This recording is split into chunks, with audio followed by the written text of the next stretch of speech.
live. Thank you so much, everybody, and welcome to Rise of the Forsaken. My name is Declan, and I am the Dungeon Master for this campaign, and I am joined by five lovely players who are also able to introduce themselves, so I'm not going to bother doing that. But we will start top left, and I think that is James. On. Yeah, it is. Yeah. My name is James. I go by Zugboy online. I play D&D. I play other games. We'll talk about them at some stage. And I'm playing Umbra. Umbra is a orphan of mysterious descent. Generally kind of half-elven features, sort of kind of drow-looking lineage to him. You can see him. He's there. That side. And he is a Twilight cleric, and I'm looking forward to playing with y'all. I'd say we just go across the other side to Eilish, because she's always laughing at James, so we'll put her on spot next. Oh, just to that's balance. so rude. Just to balance. I'm just balancing things out. I'm just balancing things out. It's the universe. Okay, hello, I'm Eilish. I go by Eilish Cyrus on most social media. I also run the social media for D8 Dungeon for the most part.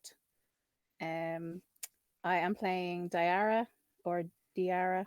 You can call her whichever. She won't care. She is a tiefling bard, also technically orphaned under mysterious circumstances. And yeah, that's me. And my bottom left across. So Emma. Hey, I am Emma. I go by Emma is on fire on pretty much all socials. Yeah, I'm playing Regiment, who is a dwarf fighter. He is most likely the best one in this group. He is no, he's a generous, nice guy, and yeah, generally just got a gruff dwarf aura about him. So yeah, that's it. Fiona. Anything to say to Regiment Boost? No, I'm going to hold myself back for the game, Declan, if you don't mind. I'm going to save it for my character. I'm Fiona. I go by Tread Softly, preceded and followed by various underscores and dashes, depending on how the name has already been taken on various platforms. I've been a video and board gamer for a long time, but only recently I got into TTRPGs because of Declan. It's all his fault. And he coerced me into doing this. I'm not here of my own volition. Nobody is. Not even me. Not even me. And I am playing Nolra. She is a Goliath barbarian because the last campaign I did with Declan, I was a spellcaster and I spent half my time reading through my character sheet to see how to do spells. So this time I was like, I'm just want to hit stuff with a stick. So that's why I'm a barbarian. And I'm looking forward to playing with everyone. Yay! And Kat. It's me. Hi, I'm Kat, and I am playing Minnie, a Firbolg wizard. And this is my first time playing a wizard, so that's going to be very, very fun. Picked up time to do it live in front of people, so yay. I also did the art for the stream, and you can find me in socials at IXCado across Instagram, Twitter, TikTok. And yay! I look forward to playing with everyone. In 4 months' time, Jimmy, you've all been very optimistic and enthusiastic for the campaign. In 4 months' time, when I've done unspeakable things and the story has brought us into horrible places, I'll be replaying those clips as evidence that at one stage you did want to be here. I didn't say that. Roll the tape. Someone clip it.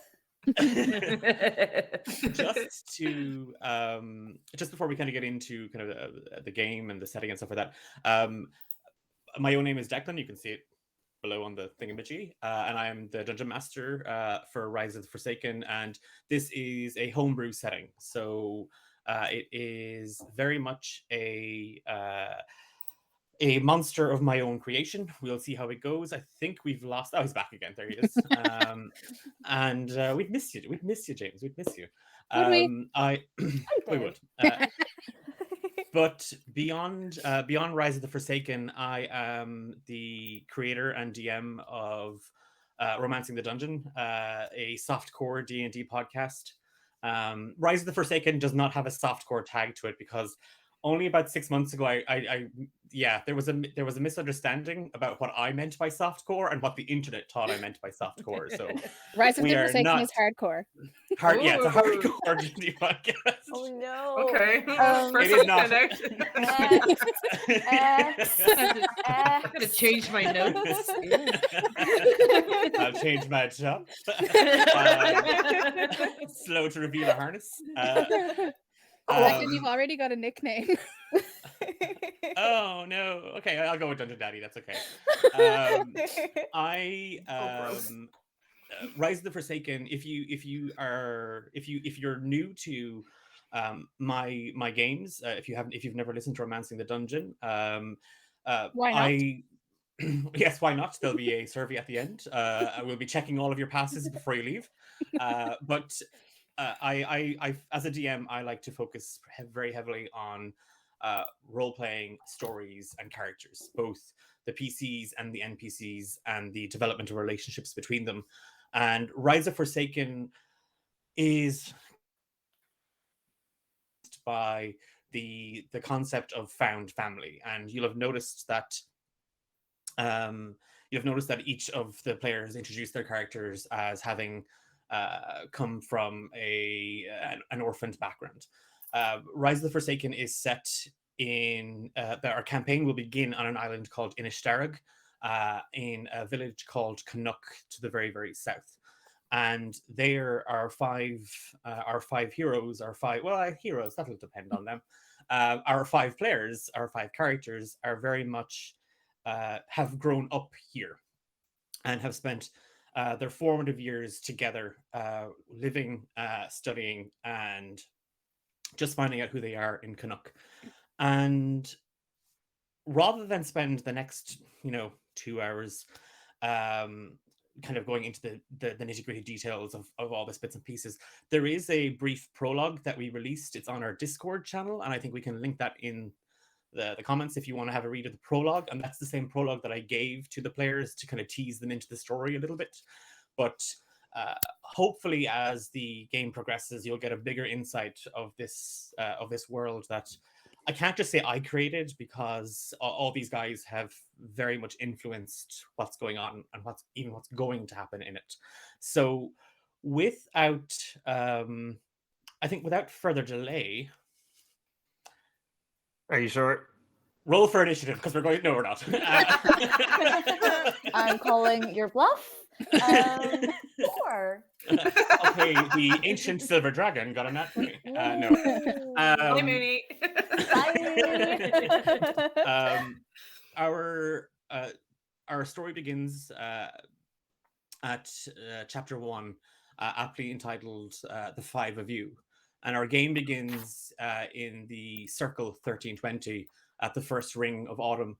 And as dawn begins to break and rise over the hilltops of Inishtarug, Mooney has been up for the better part of 30 minutes with a shawl over her shoulders, has headed downstairs, slipped out under the cover of darkness, completely still and quiet to the world around her, and made her way to the chicken coop on the estate known as the Red Orchard. This is where the 5 players live with the matron of the house, Alaria, as well as the team that support her in terms of the orchard and the farm, and the other younger orphans that now live and learn here in the Red Orchard. Mooney, as you approach the chicken coop, you spot Frank the rooster. Frank is completely passed out. He's just thrown down on his side. You hear the occasional kind of squawk and kind of fluttering of feathers around, and he's not getting up, and you can slowly start to see just over the crest of the hills. You can start to see the sky. It's moving from this sort of thick, kind of washed grey to soft pinks and oranges just as the sun begins to rise. But Frank the rooster shows no sign of stirring. Oh no. And then he's gonna go over and she's just gonna get her big fur bowled hands and she's just gonna cup it round Frank the rooster. Like, all right, are we gonna have a good day or are we gonna have a bad day? And she's gonna try and prop him up and let go and see if he's gonna stand upright or just fall back down asleep. I look, the very first roll is for a rooster named Frank, and we're going to Roll for see. rooster. We're rolling for rooster. Frank rolled a 19. So as you, Frank does kind of go limp a little bit in your hands, and as you kind of put him standing there, it is that, you know, when you have like a soft teddy bear and you put it down and it just immediately kind of rolls to one. Yeah, Frank does kind of the same thing and slumps into one of the wooden panels of the chicken coop, the little hut that they're all in, and then kind of half knocks his head on the timber, and his eyes blink open, and he just kind of looks around, looks at you. If he had a watch on, he'd be checking his watch, and with kind of a couple of flaps of his wings, well, a good few flaps to be fair, he's up onto the roof of the coop, and everybody in the Red Orchard inside the house hears the familiar gravelly crow of Frank the rooster.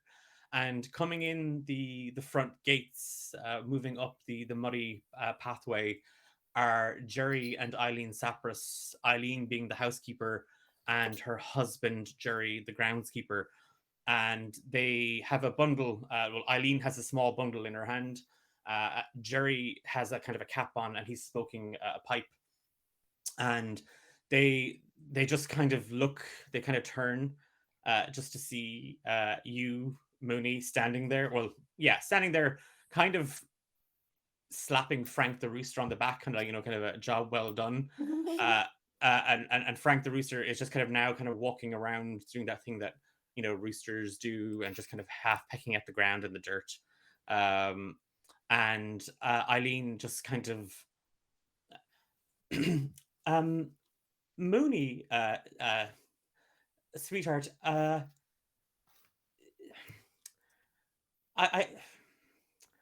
Jerry, I don't have the heart to tell her. And Jerry just kind of doffs his cap that way that all men do. And Eileen just kind of looks up and looks back at you. Breakfast. How about we come inside and she looks at your feet, and they're just caked in mud and dirt. And we wash those feet, and we'll set you about the day. Huh? We can get you sorted now for a bit of breakfast, and maybe a bit presentable for a young lady. We'll just start there. If you're wanting breakfast, sure, I've got breakfast here. And she takes like her little bag that she's shoved full of like treats she's taken from the day before, and she pulls out scones. She pulls out like a big bit of bread. Sure, why don't we have breakfast here with everyone else? Frank, it's going to be a good day, he said. It's a good morning to have breakfast outside, I think.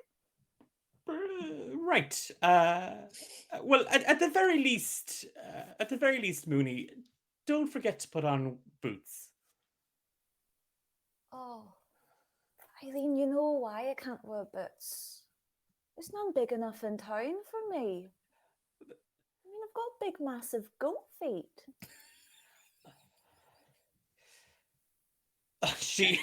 She goes red in the Very face. Insensitive of you to point out. Frank said it was going to be a good day, and I'm already feeling quite bad.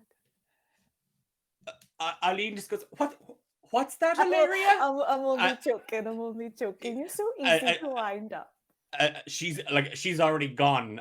Jerry, you see him take kind of a sharp breath, and you notice it because the tip of his pipe kind of flames red, and he coughs a little bit as he tries to smother a laugh a small bit, very, very badly. Minnie's going to go through her bag again, and she's going to pull out her pair of shoes that fit just fine. The Garrow was saying that the fence near the orchard, with the sheep, Mooney. We've to get it repaired. If you don't mind, I could use a hand, and nobody knows the sheep better than you. Of course. Like, I could keep the sheep distracted for a wee while, and maybe you and Umbra and Richmond have a wee look at it. Oh, well, Regiment has his hands full now. In with Bilgear down the masonry, and well, Master Umbra. She's all about That's how you a keep that's them that's a safely. lovely scone. That's a is that one of Eileen's scones? Probably is, to be honest. I hope you Great. weren't really needing it for anything else, Eileen. Eileen is she's I have to go inside, love, and she's just still mortified from the hoofs and the boots thing. She's kind of verted inside, and rounding the corner, kind of coming up that same kind of pathway up into the estate, you do see Garrow and Allaware. Garrow and Allaware are the farmhands, although Allaware, she tends to spend most of her time in the orchard, tending to the trees and stuff like that, whereas Garrow is very much the fields and the animals. And as they approach, you just Garrow is his usual self, as a furbolg as well. He kind of again, he's wearing boots, but he's just, because you can hear the sound of his hooves scraping on the stone and the muck. He's definitely got the soles ripped out of the bottom of them. The boots are just purely cosmetic, just to put Eileen at ease. Oh, do Fearbolgs actually have hoofs in your world? Yay! Yeah, you can have little goat legs. I freaking love goat legs. Just goat legs and everything. Furbolgs Everything are should have goat now. legs. Furbolgs are goats. It's not canon. And Allaware is an Earth Ganassi, and her skin is that sort of deep kind of wet clay color, that kind of wet gray clay. And her hair is pulled back in several tight braids. She just lets out kind of a yawn, and it's just, morning. I think we're on fence duty today, Mooney. So why don't we actually get started? Because knowing these two, and immediately she puts an arm kind of around, I say around his shoulders. She's an arm around Garrow's waist. And she's like, they're going to get nothing done. You know how the men folk, they just love to yak and yak and yak. And she's just heading off towards the north field and the orchard. Garrow hasn't said a word. Mooney's going to look at Garrow and go like, we should probably get yaks now that she says it. I heard they're great for fur and meat for, if you're so inclined. It's probably not get yaks. I don't want to eat them, actually. Garrow just kind of looks at you, smiles, nods, looks at Jerry Sapras, the elderly groundskeeper, and Jerry has he's wheeled out a small little cart and loaded up several planks of timber. There's a toolbox, and as he kind of wheels it around the corner, it's making this kind of squeaking, kind of groaning noise, and he kind of starts to head off. And as he kind of moves past you, you see that Frank the rooster has he's now kind of inspecting the chickens as they come out. The chickens are kind of getting ready to be fed. And yeah, they're all over the place. There's just this small little army of chickens everywhere. Oh, chickens. Look at all those chickens. So does Mooney have an idea where she's going? Where the fence is? Yeah, it's the north field next. It's near the orchard and the borderline woods. So if you want to follow off, yes, she's gonna grab everything she needs and head on her way. Okay, so you're gonna follow behind Garrow, Jerry, and Allaware, who, despite her comment about the men never shutting up, she has not stopped talking. And it's all she's talking about is the harvest festival tomorrow, and that her cake this year is definitely going to beat Eileen's hands down. It's 100% going to beat Eileen's hands down. And as you wander off, you're kind of you're kind of you're checking out the field, and the light kind of crossing over the hill, and it's getting brighter. But you do remember last year and the fiasco with Alaware's cake, and that she did not realize that turnip was not a substitute for carrot in a carrot cake, and also did not use any eggs. So it was basically just very wet caked flour with shreds and chunks of turnip in it, and she felt the whole thing was rigged, and she's now regaling this tale, but this year she's definitely got it down to a T.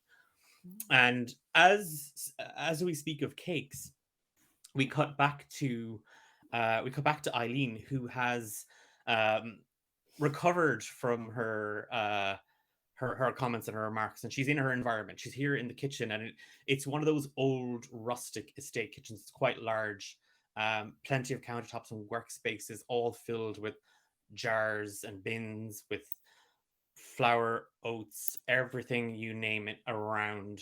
And she's busy cooking and setting a table. And around this small little breakfast table, you do see there are several plates, and they are kind of haphazardly placed around mountains of food. There's just eggs, sausages, a lot of fresh bread, currant bread. I don't know if we've got anyone fans of currant bread. Anyone here a fan of currant bread? Just me? Oh, love a bit of currant bread. Oh, love a bit of currant bread. Toasted, yeah, toasted. Yeah. You're gonna have to do that yourself because Eileen's not your maid, but you can certainly get it toasted. And then there are, there's a large bowl of sugar. There's a rather heavy ceramic teapot filled with thistle brew. And Regmund and Nulra. Well, Regmund, you woke up first. I mean, you've got to go to work. But Nulra, you heard the very heavy set footprints and footsteps of Regmund barreling around his room, and that woke you. And now both of you are in a contest to get dressed. Regmund for work, actually, and Nulra for duty. So why don't you both give me dex saving throws to see who gets dressed first? Oh my god, Jesus Christ. 14. Save against clothes. 14. Yes, save against wardrobe malfunction. I got a 5. Okay. No matter how hard I try, I am still naked. They're not going to put me off my breakfast. So. Nulra, you just hear Regmund jump out of the bed, and like the small bedside table, the little locker you have next to you, and the dish that has the candle on it, it rattles, and immediately you're up out of the bed. Your clothes are already draped over the back of a chair. You've got this. It's militant. Pants are on, blouse is on, guard is on over it. It's just kind of a heavy kind of leather, almost corset and shirt kind of over your blouse. And you're kind of looking around for everything else. You look at your hair; it's an absolute state. It's great. It'll be fine. It's hot, like it's a hot state. roll for hair state. Roll for hair state. There's a clump of it that's wet from drool, like you were half kind of chewing on your own hair in your sleep. It's a hungry girl. But you can slick it back. It'll be fine. Yeah, cool. But you are booking it out the door, and as you do, and you make it to the stairs, you are going to be the first down to breakfast.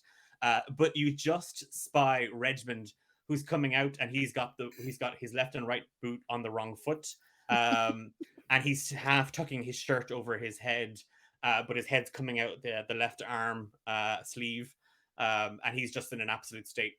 Can I smell the food downstairs? Oh yeah, you can smell, because yeah. Can I run over and try and like shove Regmund back into the door and close it? And if there's a chair or something nearby, I want to wedge it under the handle. Okay. I'm absolutely gonna try fight back against this. Okay, right. Okay. Can I just say that as well? I did start this off with, I haven't set this up for any sort of combat or confrontation. It's just going to be a nice little intro to the game, and here's the two of you beating the out of each other. But yes, that's family, Declan. Yeah, that's what siblings do. Yeah. So yes, both of you give me Okay, we're just gonna go with strength saving throws. We're going for opposing strength saving throws again. Oh, guess who got their first natural one? Nice. I got a 9 + 5, so 14 in total. got a 14. Nolra, see an opportunity to get one over on Regiment. You can't resist it, and so Breakfast has to wait, and you rush Regiment, and at that moment, Regiment, your head just pops through the sleeve. It rips a little bit, but your head pops through, and you manage to just sidestep and shove Nolra into the room and slam the door behind her. And you actually hear kind of a click as Regiment, to be fair, you're all in this house a long time. You do know that your door catches, it sticks occasionally. Most of the time, it happens to poor Umbra, and not being the most physically capable of everybody, usually has to have someone come and let him out. Usually Nolra or yourself. But you've heard it. It does that. It makes that weird little like click sound, and yeah, head poking through your sleeve, boots on the wrong feet. You book it downstairs. You have prime selection Bastard. of the fried goods. You've the best heat. You can have the heel of the bread if you want it. The tea's at that perfect brewing status. It doesn't have that weird little scummy film on top yet. You've got the whole thing. So, can I make a fairly generous selection on my plate, get everything ready? I want to get my tea perfect as I can, and then I want to walk back up to outside the door and start eating it. You just start heaping food onto the plate, and as you pick it up, you just hear a and standing there, kind of fists on her hips, an apron tied around her waist, and a little cap in her hair, kind of keeping her hair back. You see Eileen Sapros, just with this sort of, it's not a huge mound of ginger curls, but like a kind of a tuft of ginger hair, and there's wisps of grey and white in it now. And she looks old, but she looks as old as she did when you were a kid. Like she's always been old. You were pretty sure Eileen was born old. But she looks she looks at you. She's like, and where, Master Regiment, are we going with that mountain of food? And he has half a mouthful of bread, so upstairs. Ever the charmer, Regiment. You'll park your little stubby arse, and she's tapping the counter with one of her stubby fingers on that chair. Do you think I'm going upstairs to be cleaning that mess in that absolute state of a room that you and Umbra have? And he's gonna just, without even saying anything, just shuffle over and just sit down and be like, "Yes, Miss Sapros." Yeah. Now, are you all fit for the day's work? He's gonna nod because he's eating a lot. Yeah, right. Yeah. And Balgir now, he's treating you well now, and I'm not speaking ill as giants. I'm not. I won't have a bad word said about him.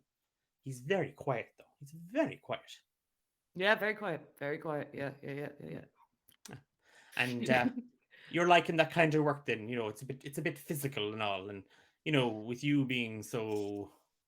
Yeah, no, I'm not the smartest crayon in the shed. So no. Look, Jerry, I told you, Jerry didn't mind you going into the shed and drawing pictures on the walls. He just wished that you didn't draw him as fat. That's all. He's a bit sensitive, is my Jerry. Yeah, but he does. He carries a bit around the spare tire. But I didn't mean to offend him. But I think we got over that. I think we did. But no, I do. I think the masonry has been great for me. It's been really good. And I know. I'm Regiment. I used to always say it. You were cut for that kind of work. Exactly, and I feel like I think I might be the smartest one there, So, you're just going to hear Nolra upstairs going, "Oh!" You she needs to get down there. You wouldn't. It wouldn't surprise me. It wouldn't be surprise me.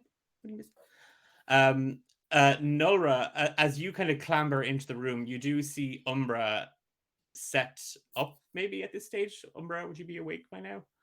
What are you up to? At this point, Umbra is up. He is trying to make good of some of the mess in the room. He's, where possible, he's only tidying his own portion, but every now and then Regiment's bit spills into his portion, so he has to tidy Regiment's stuff as well. You, as you kind of were in the middle of this, Nulra comes kind of stumbling into the room, and a lot of what you had tidied, including some of the stuff that was, well, I say tidied Regiments, you just kind of shoved it to Regiment's half of the room.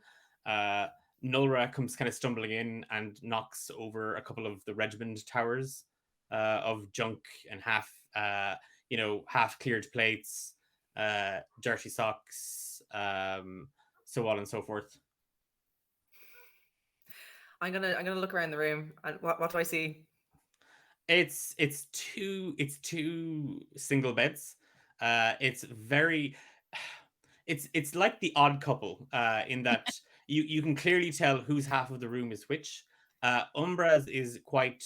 I mean, it's not pristine, but there's an order to it. Everything seems to have its place, and there's a little bit of collectibles here. There's a few books, scraps of paper, a few pens, some of his clothes maybe on a chair, maybe not folded, but certainly placed there with care. And Regimens looks like Regimens look. That mode you get into when you're doing a clear out, and you're just putting piles. Like, this is the pile I love. This is the pile that I like. This is the pile. They're all the one pile, and it's just dirty. I'm just gonna start flinging stuff. Where is he? Where is that little shit? Umbra, and I'm gonna just pull Umbra's cover up. I'm gonna look under the cover. Come on, where is he? You've got drool. You got a really small bit of drool. It's kind of melting down this whole. I'm gonna grab him by the shoulders and I say, I don't care. I don't care. Where's Regiment? Breakfast. Where else is Regiment going to be? Breakfast. So I want to look. I want to see if I can see any sign of him in the room. He's definitely not here. Yeah, the door. You heard the door slam behind you, and it made that audible click. And as you're still holding Umbra by the shoulders, I say up. But yeah, you're kind of holding him down. But you did remember, now that you're kind of calming yourself or collecting yourself, not necessarily calming yourself, collecting yourself. You did remember. You definitely heard him snickering and storming down the stairs, half tripping over himself in his wrong boots. Okay, I'm going to turn around and I'm going to make for the door. But before I do, I'm going to stop by Regin's bed, and I'm going to side eye Umbra and say, this is going to be an improvement. And I'm going to pick up his pillow, and I'm going to get, when you had that morning, like you really need to clear yourself out in the morning, and I'm going to blow my nose in his pillowcase. Oh my god! Oh my god! Everybody else roll for Constitution, including chat. Everybody in chat roll for Constitution. Oh my god! I probably should as well, because I'm sure it smells disgusting. Oh, Fiona! Stop! The pillowcase. Oh my god! Oh no! Do you have any idea how unhygienic that is? Have you seen his side of the room, Umbra? Are you blind? That is the most hygienic thing in here. No, I'm not. Anyway, I don't have time for this, and I'm gonna leg it down the stairs. You finish blowing your nose into Regiment's pillow, throw it back on his bed, and yeah, you head to the door. And I'm not even going to make you roll for it, just because you know how the door works. It's slightly off its hinge, and it's one of those jobs that Mr. Sapras has said he'd get round to about 10 years ago, and it's still on his to-do list. And it's just slightly off, so it just needs to be lifted and unclicked, and the door opens away. So you head straight downstairs, and you catch Regiment with a kind of just a mouthful of bread and just several sausages, kind of half like some still in his hand, but still half kind of shoved into his gob. I'm gonna just glare daggers at him, but I like Eileen, so Nola's gonna go over to her and put an arm around her. So like that will probably be down here. Yeah, you've For Nora. literally got her in a chokehold. You're holding her. And I'm gonna bend down and give her a little kiss on the cheek and say, "Good morning, Mrs. Sapras. Lovely spread as always." Look at him though. Aw. I mean, how rude is that? He's got to just cough and say, liquors. Look, look at you there, my little angels, the two of you. Aren't you? No, and she's now looking up and she's like, Nulra, there isn't a pick on you. Would you sit yourself down in that chair? And Regiment, stop eating. Regiment, put down at least 3 of those sausages now. And Nulra, you just come on. And she's now kind of half shuffling you over. And she goes, I have a fresh pot on. Nulra, I know you like your tea very weak. You like it. I don't know how you barely put the leaves in and they're out. Tis a tragedy. And Jerry and I often say it, and I've talked to Larry about it. We're worried about you. Nobody drinks their tea like that now. But I'm gonna just, as she's saying this, I'm gonna whoosh Regiment to the side to take a seat, and maybe I might accidentally crush his foot a little bit, but it's an accident. Regiment has those 3 sausages in his mouth. Told you. As you settle into breakfast, competitively, so apparently, Umbra, you have pushed the memory of. You've pushed that very, very visceral image of. I won't repeat it because I appreciate chat and I don't want to make them relive it. But that thing that happened that we shall never discuss again, because it was disgusting. It's gonna get clipped. But you can have inspiration for it, because you love a bit of sibling rivalry. You do, Love it. you do. But yeah, Umbra, you have kind of finished tidying up your part of the day. You've made the bed again. It's not to military precision, but it's it's tidied.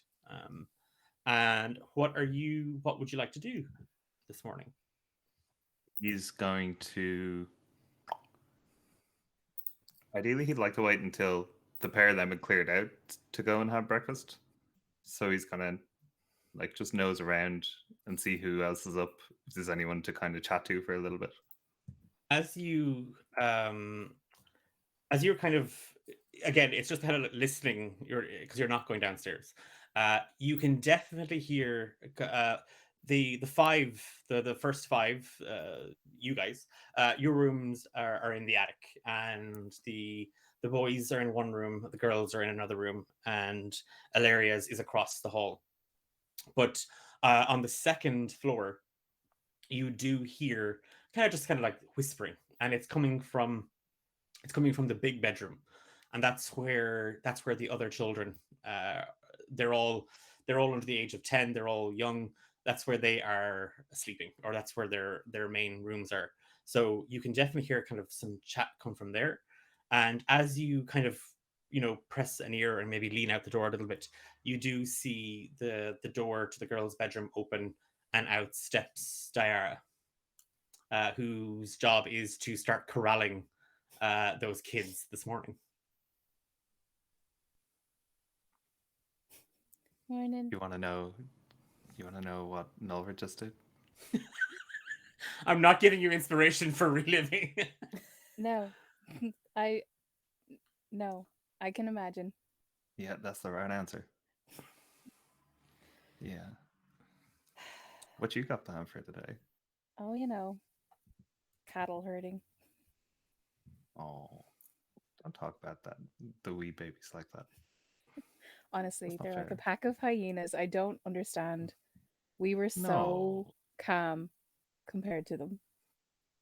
That seems unlikely. And I, he's gonna go I mean, and just me and you. oh yeah, oh for sure. He's gonna go and just open the door a crack into the kids' room and just peek in. Are you following down behind him there? Okay. So heading down to the floor below, to the second floor, as the door opens, you did hear the faint sound steps of just scattering. Like it was just like vroom. And just standing there in the room next to again, a single wooden bed with some heavy kind of sheets and quilts that are very, very obviously handmade. Um, you kind of see half standing there in a kind of in a nightgown. Essie, the youngest the youngest of the kids that are currently under Alaria's charge. There are 5, and it's quite interesting because there's the 5 of you, and now there's these 5, but these are all that remain, and no new children have come to the Red Orchard in some time. But Essie's kind of standing there, kind of half yawning, rubbing her eyes, and kind of just looking up at you, and she's just like, "Morning." Mm-hmm. Have you considered a career in acting, Essie? What? Oh no, Diara, I want to go to school today. Like, yeah, I, Miss Ilaria said that the teacher is really nice and that we're going to be reading books and doing things. And I, I don't know where the others are. And you see Mhm. that the large room, there are 9 beds, and 5 of them are unmade. Like there's just they're kind of in a state, but you do not see the other 4 children anywhere. Essie. Ju- I give her the mother look like Alaria used to give us. My best practiced mother look. Uh, she turns her head and she's like, I, and her eyes start to dart to like kind of that like I and she's just looking at Warner's bed, and you do see that uh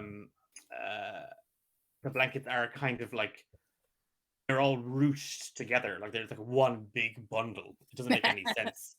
Um but yeah, she's just kind of she's I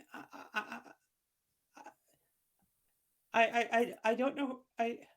And she just kind of bites her lip when she sees you giving her the Ilaria look. Umber I- goes and like picks her up and like presses her face into his shoulder and says, "This poor sweet little child, she must be so worried about her missing friends. You poor dear." And he like starts ruffling her hair.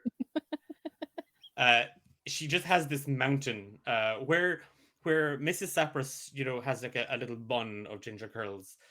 Essie is it's just a torrent of red curls. And she's as Umber, as you pick her up, Diara, she can still see you, and with her finger she just points at the bed. So, if I were to say, and I'm gonna grab the sheets and try and like pull it at the same time as I say, "Look under here." Uh, as you do that, the the blankets tug for a second, and then you just yank them straight out, and kind of in the fetal position, trying to make himself as small as possible. You see Warner, a halfling, a little halfling boy, and he's just looking up at you with a big smile, and he's like, "Oh, Diara, I thought you I were missing. no, I was sleeping. Uh-huh. That's that's what I that's how I sleep. I make a With big hill of blankets and I climb in it. Okay. And do Like, you whisper in your sleep? do I whisper in my sleep? Mm-hmm. Whisper about what? You tell me. Uh, he leans in and he's just, Liam is in his trunk. So you do sleep whisper.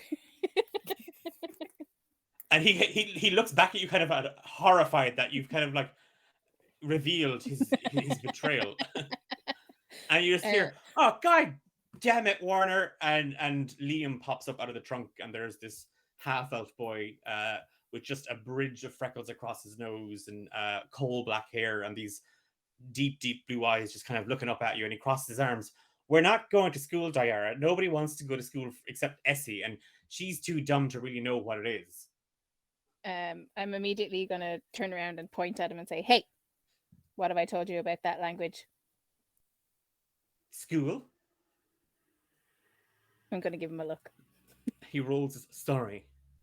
I'm sorry, Essie. I didn't mean to call you dumb. And Essie just like, yeah, you shouldn't use that language. Where's the other one?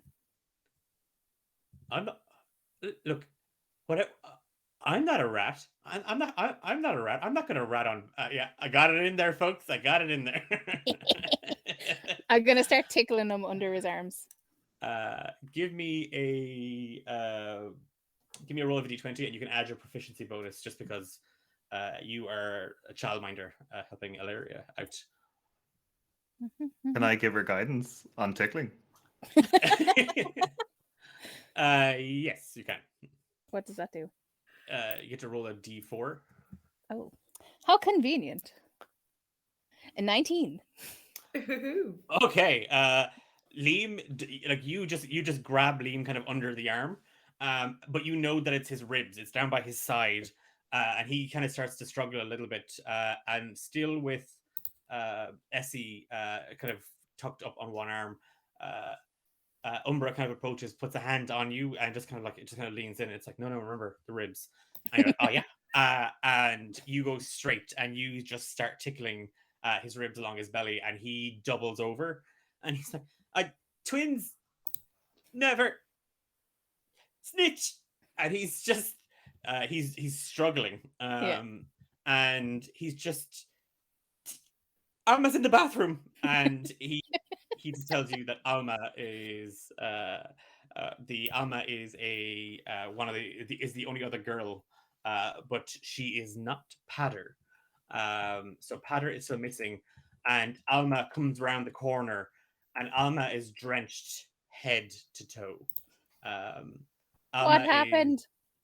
I had an accident with the sink and the water, and it got all over the floor. But I tried to clean it up, so I got all the towels, and I got a sheet, and I just put it on the ground, and I just moved it everywhere, and now the water's gone. And the towels? Oh, they're very wet. I kind of give Umbra an exasperated look, and then I'm gonna say, okay, well, since there's definitely no Patter around here, I just thought I should let you guys know that Eileen made some really nice pancakes, and I'm having Patters. There's just a very loud bang as Patter shoots up, wallops the back of his head on the wooden frame, and scurries out. And he's like, "What? And then there's no pancakes. Oh. You're so evil. And there's just this look of betrayal on his face. Oh my god. The big And he bad. remember that. Umbra is going to walk into the bathroom and grab one of the sopping wet towels and go and lash it against the back of Patter's head for the bump. Okay, you grab a towel, you press it, and again, it's whatever Alma was. Alma seemed to have like turned on the taps, and just the sink just overflowed, and there's puddles everywhere. And Patter is just kind of looking at you, and he goes, "Well, we really should. Diara, you were always saying that we should be more responsible. So the responsible thing would be to not go to school today and just really help out." Making sure that there's been no water damage to, You're a plumber now? I might be. Yeah, you well, wet you the know bed what? enough that I need to be. That's it. Everybody downstairs for breakfast now. They all just kind of they all do that weird little tense thing when when Ilaria used to say it to Yi, it was like, oh, okay, no, now is the quitting time. Everyone just stop. The line has been found. We've met the line. We're not going to cross. They all just kind of scurry, like they all kind of move around and they start getting ready and dressed. and you do hear Ilaria call from the stairwell as she kind of descends the stairs. You just hear kind of a "Good morning, everybody. I take it's quite an active day. I'm just going to chalk it up to the excitement of a new school year." Definitely. Diara, Umbra, once the children are ready, please come down for breakfast. I'll ask Mrs. Sapras to prepare something for the children in the dining room, and we can at least have a moment's of quiet before the madness continues. And she heads downstairs, kind of half chuckling to herself. I'm gonna head into the bathroom and gather up all of the wet towels to bring down with me, and then wait for the kids to line up at the door. The water is just dripping. You're holding just these bundles of wet towels. There's water dripping off them. You head downstairs, and the kids kind of follow behind. And again, they're dressed smartly. They're not dressed, they're not dressed as if they were going to a ball or anything, but they're dressed in their finery. And they come downstairs behind you, and they're all standing outside the door. Liam and Pat are kind of half shoving each other, and it's like, "You squealed on me. Well, you said I wet the bed," and they're just. It's kind of like Nulra and Regiment, except these two are identical wood elves. They're identical twin wood elves. I'm trying to think where the laundry baskets would be. Back through the back kitchen. So yeah. I'm gonna head there, trying not to get wetness because I know Eileen's giving me the look. And as her name comes to mind, and she opens the door to the kitchen, and she's just, "Well, it's not like I've enough to be doing today. I suppose I'll just take care of all this mess as well." I'll help. I promise. Marna, ma'am, and she doffs her head at Ilaria and Diara, Umbra, and she's carrying a tray, and it's just 5 bowls of creamy oats and several small little cups with kind of a fruit tea in it. And she's like, "Come on, my little cherubs, come on now into the dining room. We'll have breakfast. Somebody has to instill some manners in you." And she just still holding the tray, she's using kind of her left hip to kind of nudge them into the room, and they follow after her, and Liam and Pat are still shoving each other. Under her breath, Diara's going to be like, "Little devils," more like. And Ilaria is still holding the door to the kitchen open, and she gestures for you to come in. Over her shoulder, you literally see Regiment and Nulra, who seem to be in some sort of eating contest. Both have a mouthful of bread and sausage and just cheeks full of it. Good morning, I'm chewing faster. No, you're not. You don't see any sign of Mooney.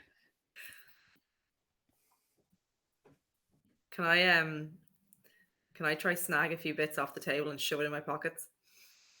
Yeah, well, are you? Because Eileen's not around, so no, unless you're trying to take it from someone's plate, you can take it from the table, no bother at all. I'm gonna take it from Regin's plate. Yeah, figured. I set that one up. And I fell for it. Give me a sleight of hand check. And then Umbra and Diara, what are you two doing? I'm gonna pour us both a cup of tea and just sit down at the table and watch. I got a 6. Okay. You go to snag a rather it's that sausage that the skin is broken and it's sizzled up a little bit. It's all kind of cracked. Oh yeah, give me more. Give me more. I don't eat sausages. So I want to know exactly what I'm going to miss out on. I tried nachos. I don't eat sausages. I struggle to hold it in. Do my best not to swear, at least in the first episode. And as you go to just kind of slide it off his plate, Regiment just snatches it up and just shoves it into his mouth and just starts gnashing on it, without even it's that not even tasting it, just mashing it between his teeth, dead eyeing you. He's gonna say, "Stay away from my bleeping sausages." Does he actually say bleeping? No, he bleep does not. inside. Use the bleeping word around the table. I'm gonna just smile, you know, that horrible smile that like I wasn't really going for it, like my hand just slipped, and I'm gonna go for a nice bread roll from the table and shove it in my pocket.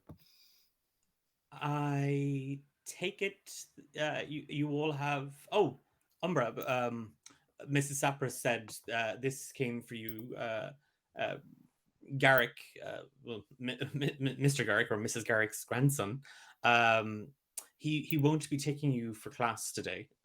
So he's provided some blended learning, I believe, is what he called it, and passes you a just a little envelope. Umber goes and positions himself at the furthest point in the table away from Regiment and Nora to avoid potential food projectiles. Okay. And very delicately sets about opening the letter. The letter is from Kaler Garrick. For the last couple of months, you've been under his tutelage, and though you're kind of almost the same age, there might be a year between the two of you. Kaler is a herbalist, and he was taught by his grandmother, and you've been kind of learning about the local flora in Canuck and the various properties for them. The letter just it's apologies, but he's not able to take you today. He's tending to his grandmother, and he has said that along with the letter there should be a bundle. It's a herbalism kit that arrived in the general store. He has had it delivered in Mrs. Sapras's care, and you are to go out and collect samples of rowan berries, sour grass, and red amanita mushroom caps, and start concocting the various tinctures that he has been teaching you to make as of late. I'm going on a walk today. I have to leave the house, goddammit. Mrs. Sapras kind of returns, and you all just kind of see her cleaning a little bit of porridge out of like a tuft of hair, like she's just kind of wiping it away. Master Umbra, yes.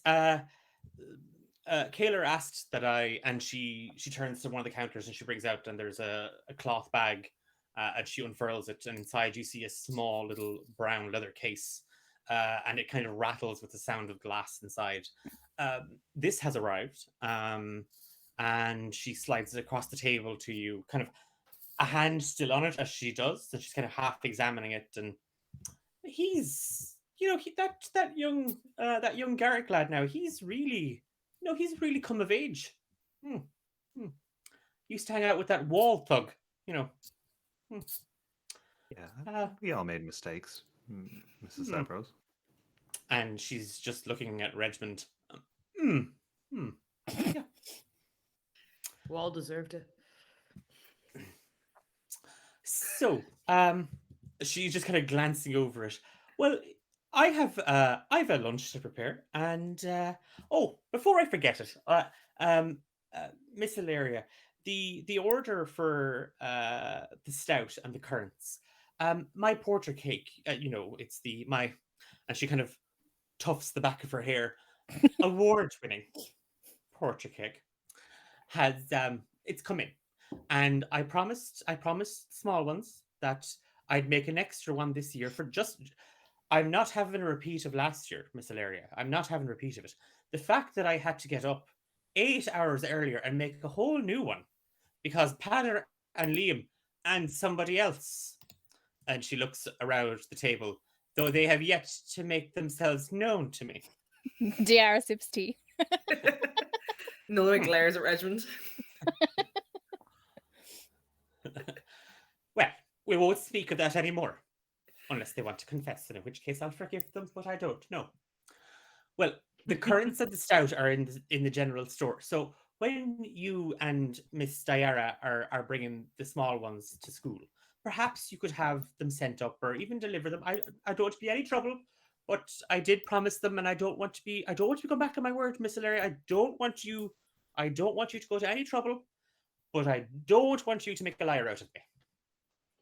And Ilaria has her back to Eileen, and she's just kind of nodding her head, and her hair is pulled. Ilaria's hair is kind of just pulled up really, really tightly and swept into a neat bun on top of her head. And as you're all kind of watching, she's just sipping on her thistle brew, and she's half pushing a piece of bread around her table. Her eyes closed as she kind of just slowly takes it in, and just this slender frame beset with or against kind of a long navy and black dress, a collar that has kind of a white trim around it. She's just kind of nodding, and a long black ringed earring that kind of just hangs from her left ear kind of jangles. Of course, Eileen, and I've said it once and I've said it 1,000 times. You don't have to call me ma'am or Miss Ilaria. Ilaria is just fine. We're old friends, you and I. Ilaria is just fine. Diara, you and I, when we're dropping the small ones to school, we can set about that. And Regmund and Nolra, I take it you're going to work, and she's kind of looking at the clock shortly. Nola's just going to shove that last bit of bread in her gob and say, yeah, of course, on my way. Great. So why don't the two of you do Diara and us a favor, and maybe you could round up the children and have them ready.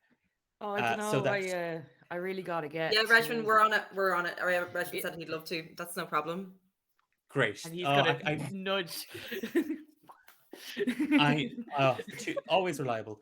And Umbra, of course, you have your lessons to continue with. Do Umbra, if you manage to cross paths with Mooney, do remind her that she should try and eat something other than stale scones and bread. I'll try. And please do bring an extra shawl. That young, I was about to say girl, but that young woman is going to catch her death of cold. And she's draped around the back of the chair. She has brought an extra shawl, and she kind of folds it and hands it across the table to you. I think we are ready to, Mrs. Sapras, of course, your skills in the kitchen are unrivaled.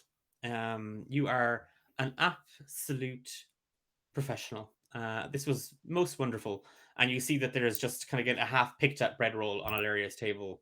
And she's just been sipping from her cup of thistle brew tea. And I will see. Yeah, okay. So I'm just going to go. I was going to get ready, and I will see you all downstairs. We'll walk the children to school. It'll be most uneventful, and we will. Why don't we just begin our day? And Ilaria just kind of holds out her hand a little bit, just puts them out across the table, and then kind of gives you all kind of a look, just to kind of just touch hands. I'm gonna put my hand in, but my other hand's gonna go for her unfinished scone. Okay. Regmund will put both his hands in. Look at her lovingly. Yeah. Umbra just puts one finger. Diara's gonna look at him and then just put both hands in. Okay. She's not here, but it's what Mooney would say. Today is going to be a good day. And she just pulls her hands away. She smiles. She stands at the table and she looks down at what she thought would be a small bread roll and just nope, it's gone. Kind of looks at you, Nolra, doesn't say anything, but and she clears her plate. And we cut, if it's okay with everybody else, we're just going to make that whole shenanigan a little bit quicker. So you clear up, just literally moving your plates and stuff back to the sink. Eileen is kind of, thank you every time someone puts it back, and then she's kind of nursing her back. Then it's as in like the dishes. Oh, so much to be doing post. I suppose I'll have to. The children are all mostly still intact and mostly still clean. But scooping up a bundle of books from a table next to the front door, Ilaria kind of opens it up and steps out, and the throng that is Regmund, Nulra, Diara, and Ilaria, along with four very unwilling and one eager child heading down to the village of Canuck as Umbra makes his way out into the fields. And we cut to Mooney, who has by now and has been very, very patient with all of you, made along with Garrow, Alaware, and Jerry Sapras, made their way to the North Field.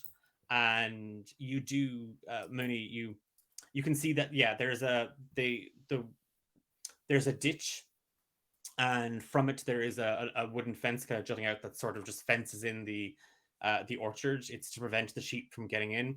And Alaware is she's moving at it, and she's just showing that several of the boards are kind of broken and rotted, and she's just kind of pointing it out. And the field that you're in, it's just sheep. This north field kind of rises up into the hill, and the hill itself then is just draped where the orchard meets the woods.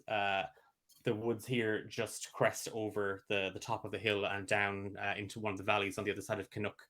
And there's just you're in your element. There's just sheep everywhere, and they can all kind of smell the food in your bag.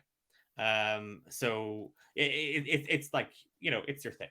The animals come to you because you're great animals. It's not the fact that you're hauling around a bag full of baked goods constantly. It's both those things. And Jerry kind of just turns to you, seeing you swarmed, for lack of a better word, with this flock of sheep. Well, Mooney, why don't you keep the sheep distracted, and Garrow and I will set to mend the fence, and then we're done. Then we'll be back, and you can set about your chores. And I'm sure Eileen has kept you some supper or some breakfast.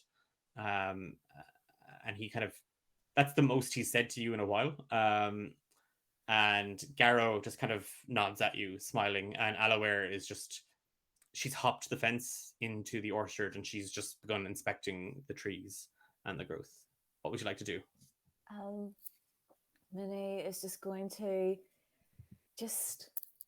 look at all the sheep and just start leading them into the rolling fields away from the fence. All right, everybody, if you want to follow me, we'll try not to get in anybody's way today. You just hear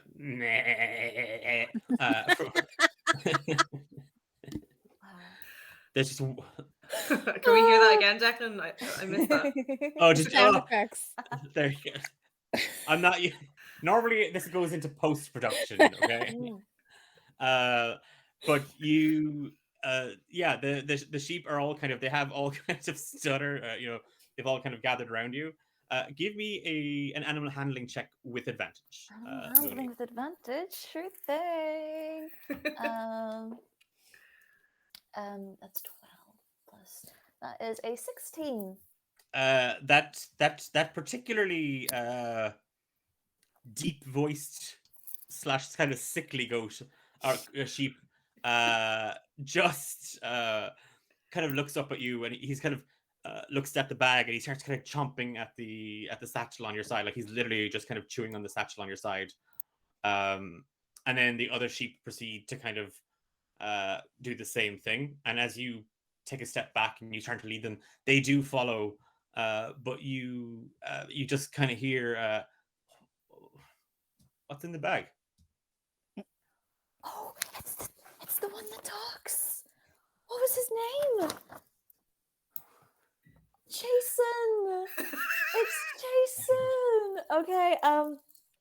Minnie's gonna look down at Jason, and she's gonna be like, "Oh, I've got a few wee things in here. I've got some scones. I've got some very old jam, and I've got some oats. Do you want some oats, Jason?" uh, Jason just kind of like turns his head and at you again, and it's just yeah, oh, me guts. I'm just gives a scone. I'd murder for a scone.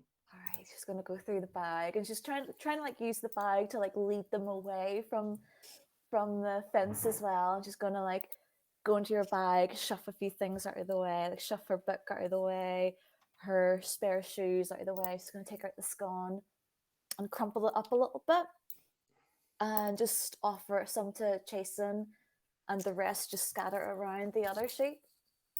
Just this big fat sheep tongue just like laps it from your hand, and it's just like gone. Like it's absolutely just gone, and he's just munching away on it.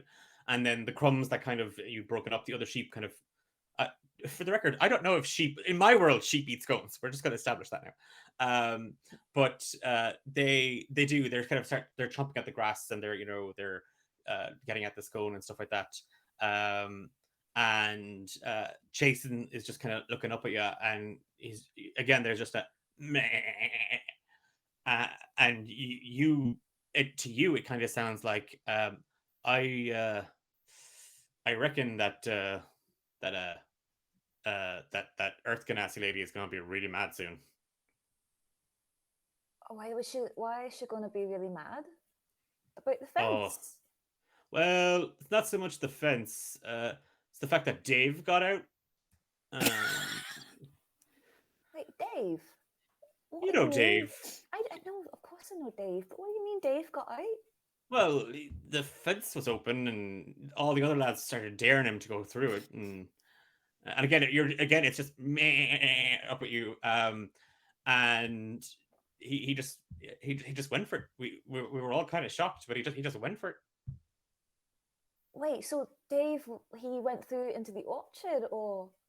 Well, see, the dare wasn't just to go to the orchard, because that's easy out. We've come here. We've all broken into the orchard once or twice. If she doesn't think we've stolen those apples, jokes on her.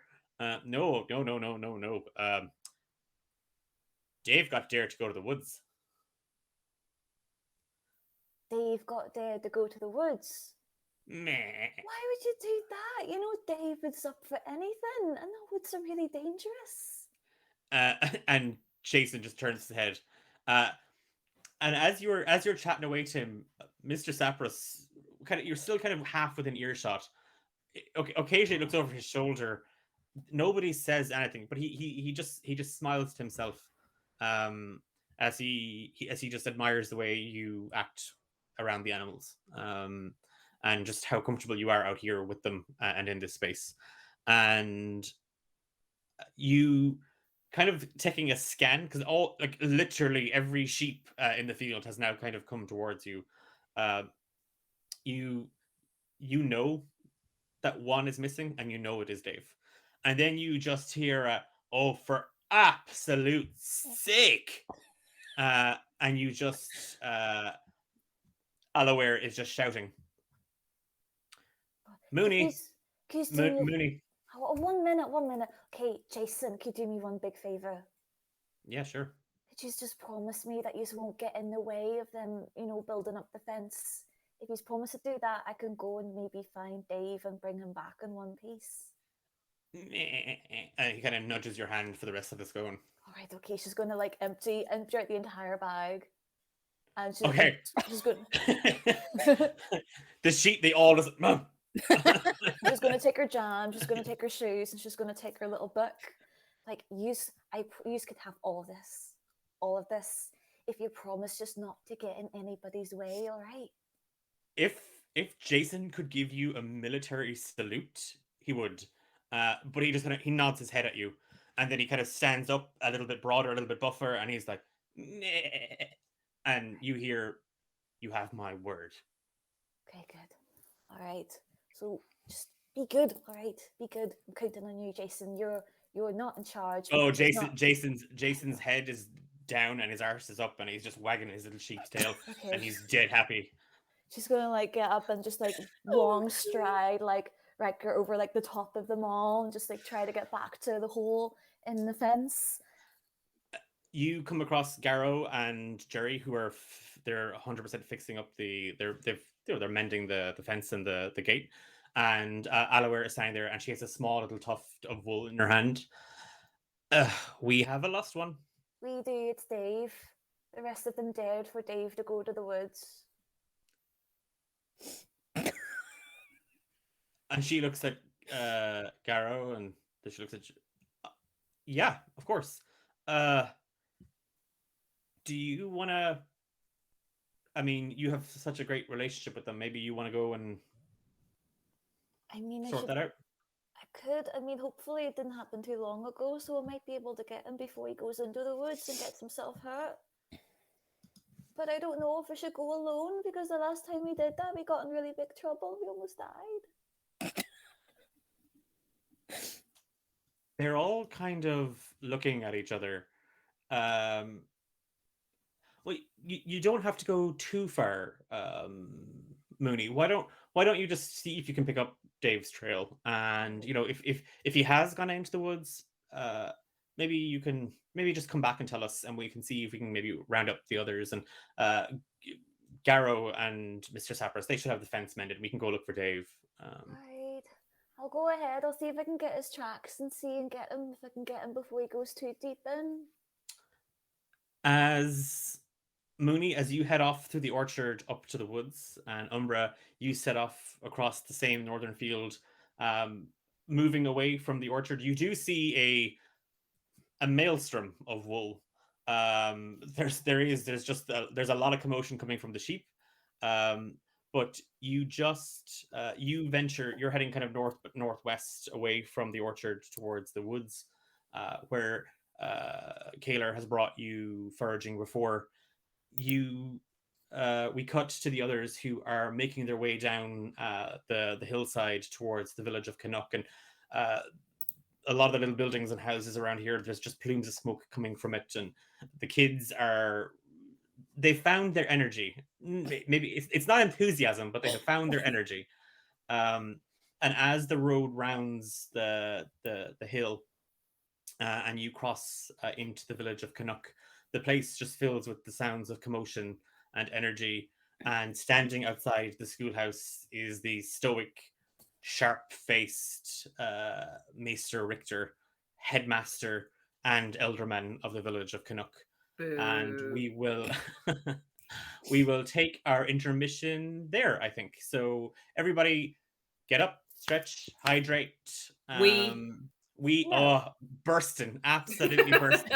So 10 minutes and we'll be back. Great.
And we're back.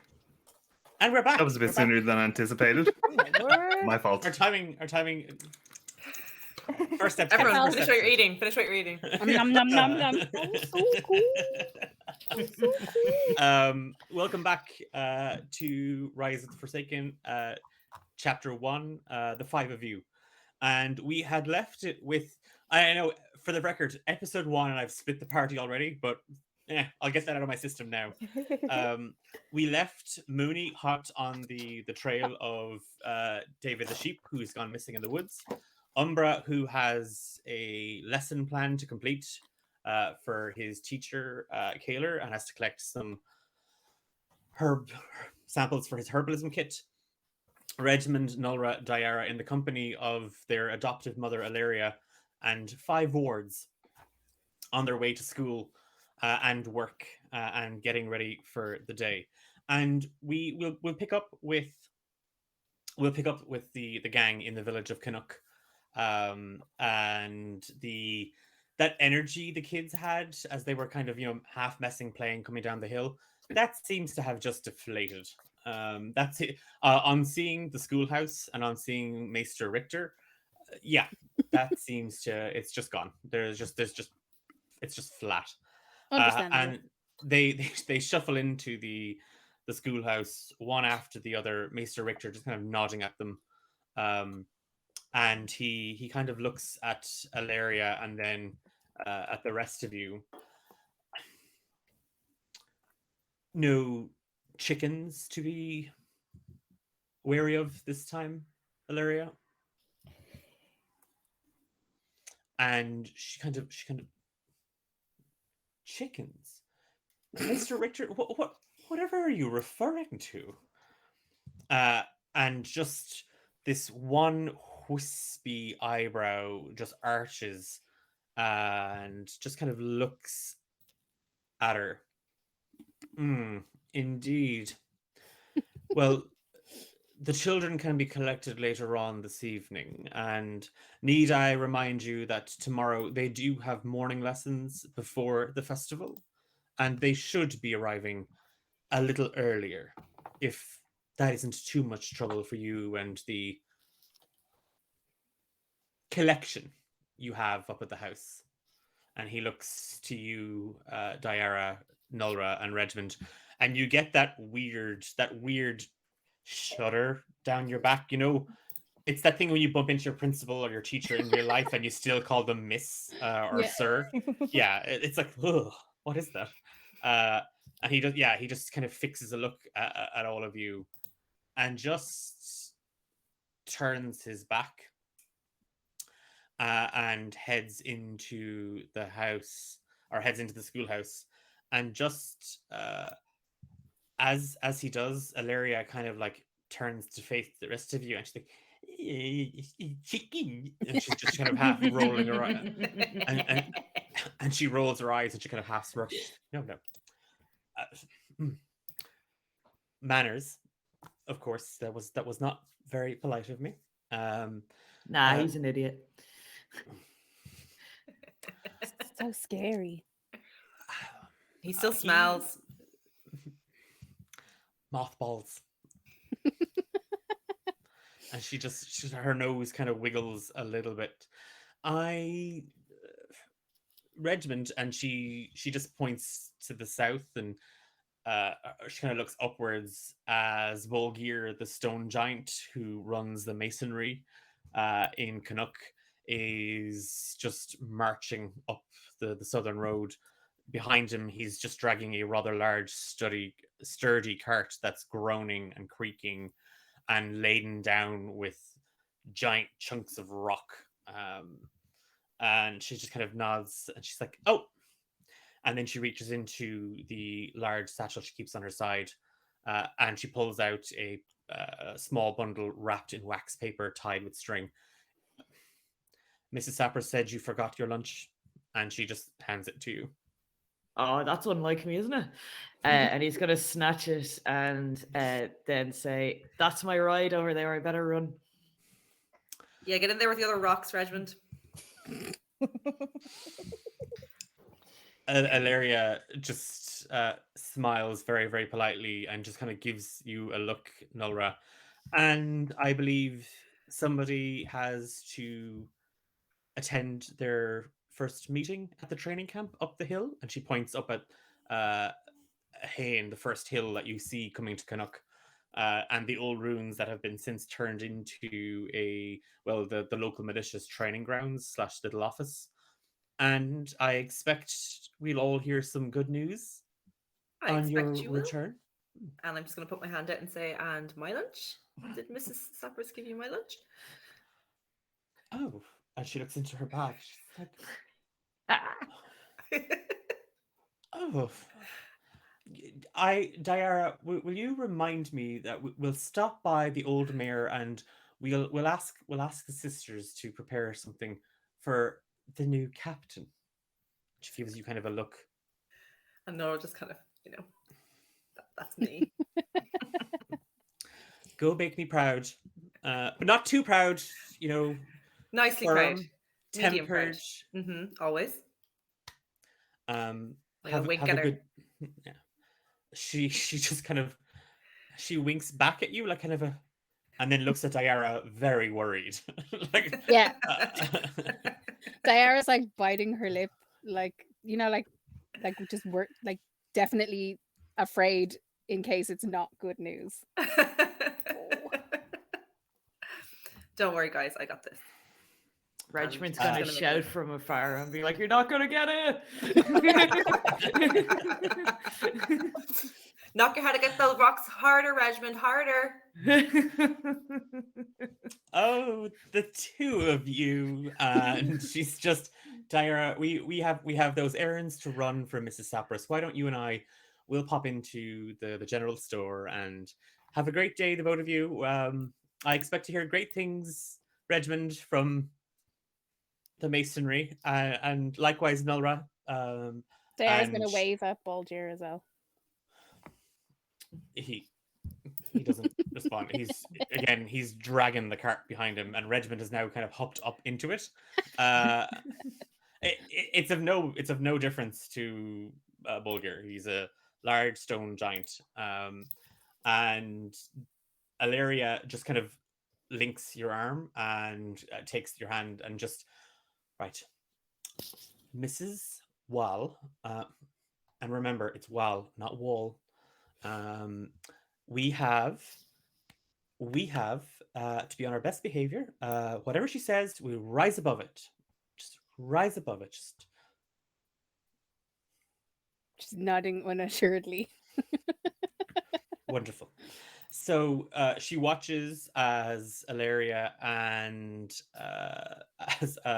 Ilaria watches as Nulra and Regiment head off their separate ways, and she leads Diara to the general store here in Canuck, and it's an old building, like all the other buildings in Canuck, but outside the front of it, now in little wooden cages, are large flower boxes that are very, very pretty, but the cages are very, very narrow, almost like the mesh of a basket. And you do know that, again, on seeing them, Diara, there was the incident with Mooney and the flowers and several of her friends in the woods and the orchard, that Ilaria had to explain to her and the rest of you, because Mooney could only carry so much, and she roped the rest of you in to give her a hand, but yeah, you do know that these flower boxes have been encased just because of Mooney. Let's go fill Moomin Valley with cries. Yes. But as you head inside, there is it's kind of a dry smell. Kind of the door. Kind of there's a bell, and you just hear, "One moment, I'll be with you in a moment." And in one corner, just kind of stacking things up onto some shelves, you see Irk, a half orc young fella. He is the delivery boy / mule for Mrs. Wall. and there's a heavy clunk, and then you hear what is an audible locking sound as this late middle-aged human woman comes kind of bouncing around a corner behind a counter, carrying a small little penny apron, and she starts to tie it around her waist, and she checks her hair, and just kind of a pouchy kind of face, just kind of like a fuller face, rosy cheeks, and wispy brown hair, kind of pulled back and into kind of two small kind of looped braids. And Diara, you recognize Mrs. Wall, or Wall, as she tells everyone that that's how it's pronounced. Um, oh, Ilaria, and oh, Diara. oh, of course, Diana. What can I get for the both of you today? Well, Mrs. Wow. And Ilaria is just kind of looking at you, and she's We need some supplies for Eileen. She's making some porter cake. oh yes, that log that Eileen dresses up as a cake. The I have the award-winning cards. one. I think it beat you a couple times. Ilaria is just like, Sorry. well, when her husband is on the judging panel, you know, well, look, it's all in good fun, of course. The Mhm. competition, it's all in good sorts. It's fine, it's great. And so yeah, she requested the currants and the stout. I have that. I actually ordered a little extra stout this year. I did notice last year the cake was very dry, so I added a little. I put that on there, and I can add it to the bill, Ilaria, and that'll be paid. And Ilaria reaches into a small, again, that satchel, and she takes out a small little coin purse. She goes, of course, the you can use this to clear the tab. And I think Diara, that was everything. And if you just put that there, we can take that up ourselves. And Mrs. Wall was kind of tuts, not at all. Oh my, two women like yourselves. Not at all. Sure, that's what I have Irk for. And, you know, a big, strong, strapping lad. And she kind of looks at him up and down a little bit, and it lingers. Pervert. Irk can have the Irk, and Irk just kind of turns over his shoulder. His eyes were already half rolled, and Irk, take these things to the cart to have them brought out. You bring them up to the orphanage. Sorry, my apologies, Larry. The estate, and how are things at the estate? Diara just kind of looks confused at Ilaria and then is like, fine. And the little ones, they're starting school today? Yeah. I was watching. I just happened to notice from my bedroom window. I just happened to notice uh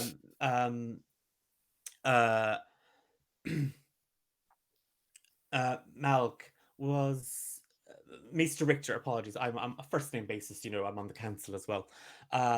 Maester Richter seemed to be checking, you know, around it, probably to do with that chicken incident. Diara's face flushes, but she doesn't say anything. And Larry's like, yeah, well, you know, Maester Richter, he's got that nose and everything. And Mrs. Wall starts to read between the lines a little bit. And of course, Nulra will be meeting the new captain of the guards today. That's great for her. Maybe they'll finally be able to put a bit of discipline into her. I know there was a bit of tension between her now and my Bernard. But we got the letter this morning, and he is just absolutely proud, like as a mother, to be mother of the captain of the local guard. I am Absolutely. Ilaria, I know your lot haven't done anything that you could technically be proud of, but I'm sure someday one of them, and she kind of looks at you, maybe even Diane here, will be able to get a job. Diara. And no, dear, I don't think it quite is. Anyway, Ilaria, is there anything else? And Ilaria is just like, no, not at all. Do I And cast she, vicious mockery? Mrs. Wall, you have an absolutely wonderful day. And Ilaria is just smiling, and her cheeks are, yeah. Ilaria, Dyer, why don't we pop into the old mare next door, and we have a bit of lunch before we head back up to the house, and we can talk about career opportunities. Sounds delightful, Ilaria. Yes, I'd hate to see you, let's say, I don't know, stuck in a shop for the rest of your life. And she just starts to lead you out the door. Couldn't possibly think of anything No, worse. not no. God. Oh, The retail assistant just taking psychic We've all Uh, been there. Mrs. Wall just like she was kind of putting away a couple of bread rolls, and she just crushes one in her hand with a fit of rage. Oh God. And Nolra, as you, sorry, Diara, as you and Ilaria head off to the pub, she stops Irk on the way, who's carrying the cart, and she loops his arm. So he's on her left and you're on her right, and she drags the two of you into the old mare. Nolra, you are climbing Hain, the first hill in Canuck, up to And the climbing the old... career ladder. Yes. Yeah. For now. And you're heading up to the old ruins that are now been, had been following a council decision, torn down and built up into a small little lookout post for the village. And as you do, you can hear just a bit of chatting and kind of laughing, and you hear the familiar voice of Deirdre, Bernard's beau or belle, and the rest of his gang. And Deirdre just, oh, what's that? Is that? Oh, to me, it sounds like something large is coming this way. Oh, it's just Nolra. I'm gonna come around and I'm just Nora's doing her breathing exercises, and she's gonna come around the corner and she's just gonna do that thing where like you look through your fingers like that, and she's gonna say, "You know what, Deirdre? I think I should get Regiment to throw a stone at your face, and it might improve it a bit better as well."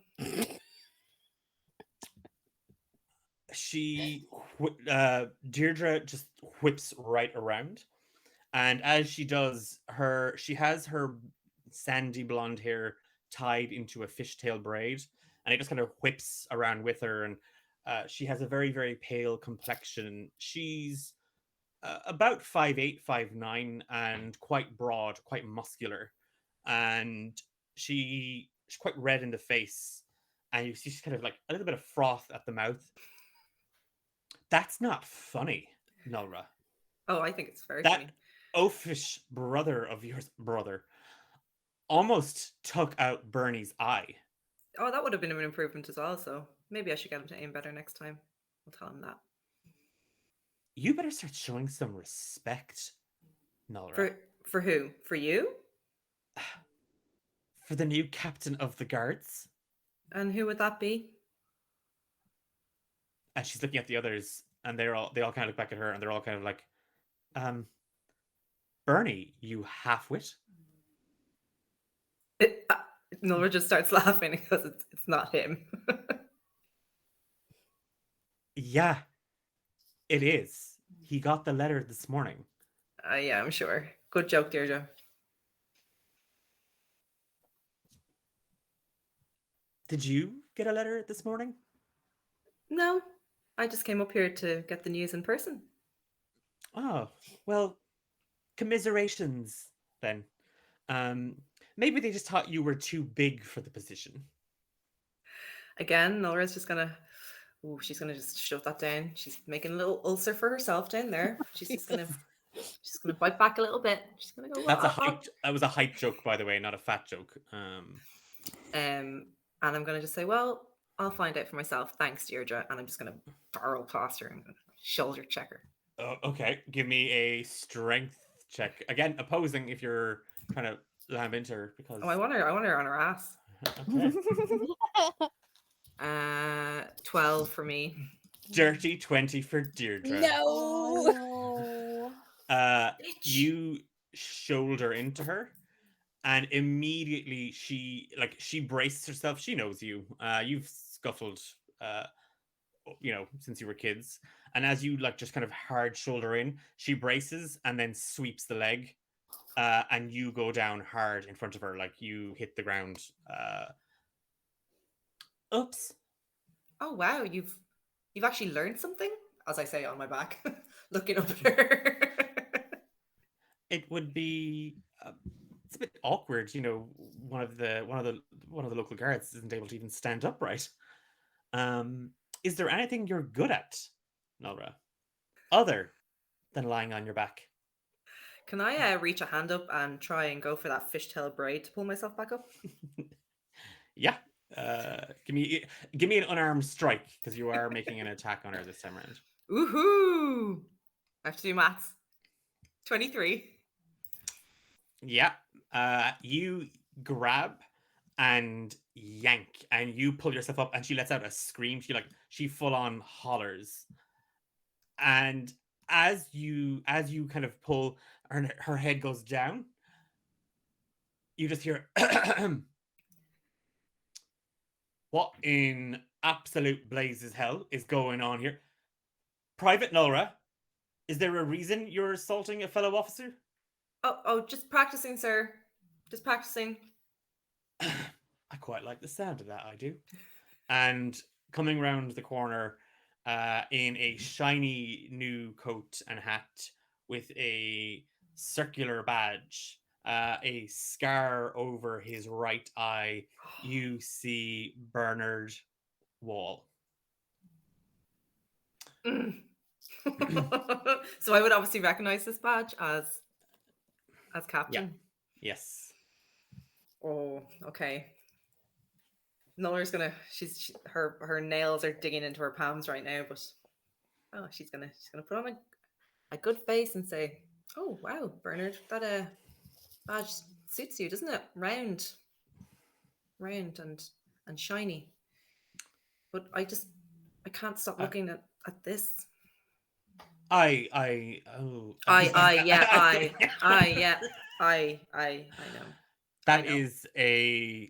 That's strike 2 in terms of insubordination. Care to make it a third, Private Nolra? She's really holding back. You could actually see her vibrate right now, but she's going to hold back and looking at that badge again. She's going to click the heel and say, "No, sir, I think I'm done." And she's just going to brush off her hands and say, "Oh, Deirdre, your hair it's a little dry. Maybe a bit of conditioner next time." This group is lacking in real discipline.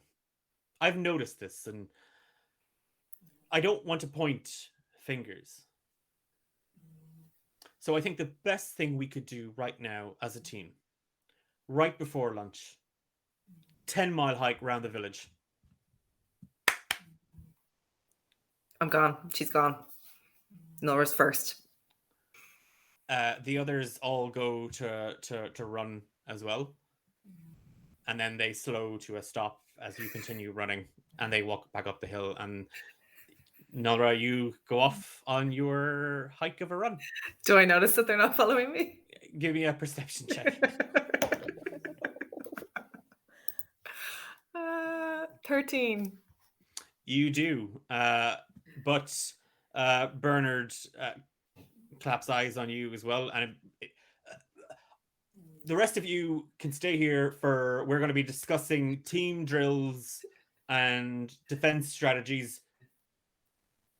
Private Nolra, is there a reason you're coming to a stop? Oh no, I thought you said something, sir. I didn't want to miss any more important instructions. I'd watch that tone if I were you, he's shouting down the hill. Or it might be 11 miles. Oh, make it 20.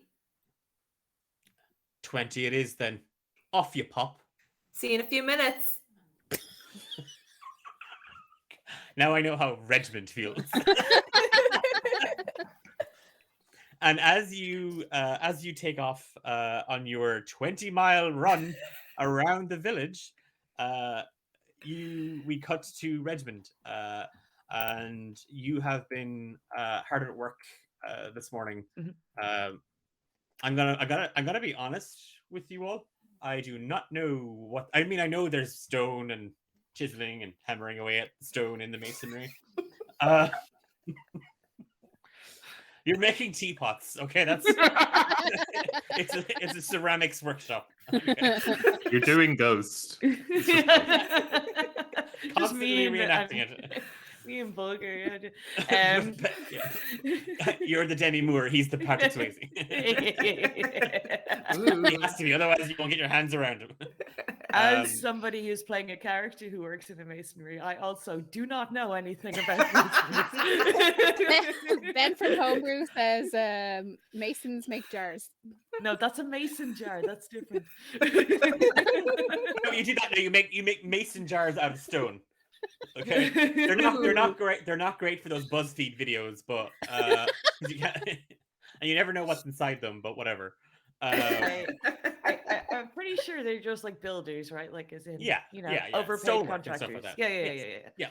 Over cowboys. You're cowboys. You're just bashing rocks on other rocks. And see what happens. Anyway, you've been hard at work doing that, and no more questions. And Bulgir kind of just again about halfway through the day tends to heads down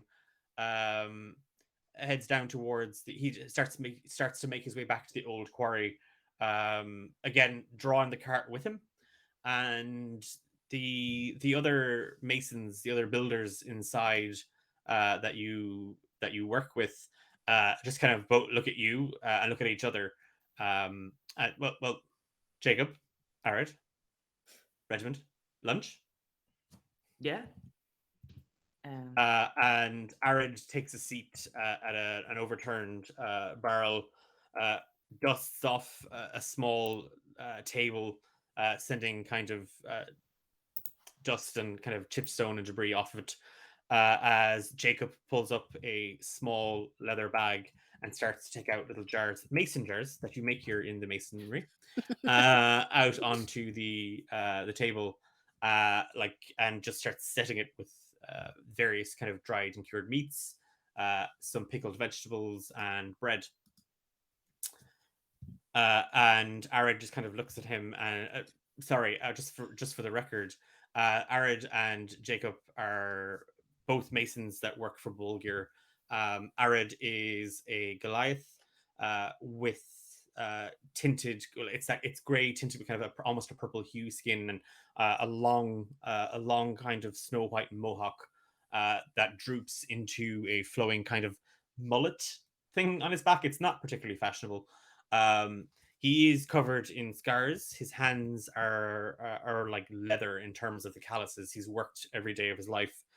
His husband, Jacob, is half orc, and again, probably about a foot or two shorter than his husband Ariad, but a kind of a swamp green skin, chocolate brown eyes, and just a shorn at the side, like a sheep, but shaved hair at the side, and kind of messy, choppy brown hair on top.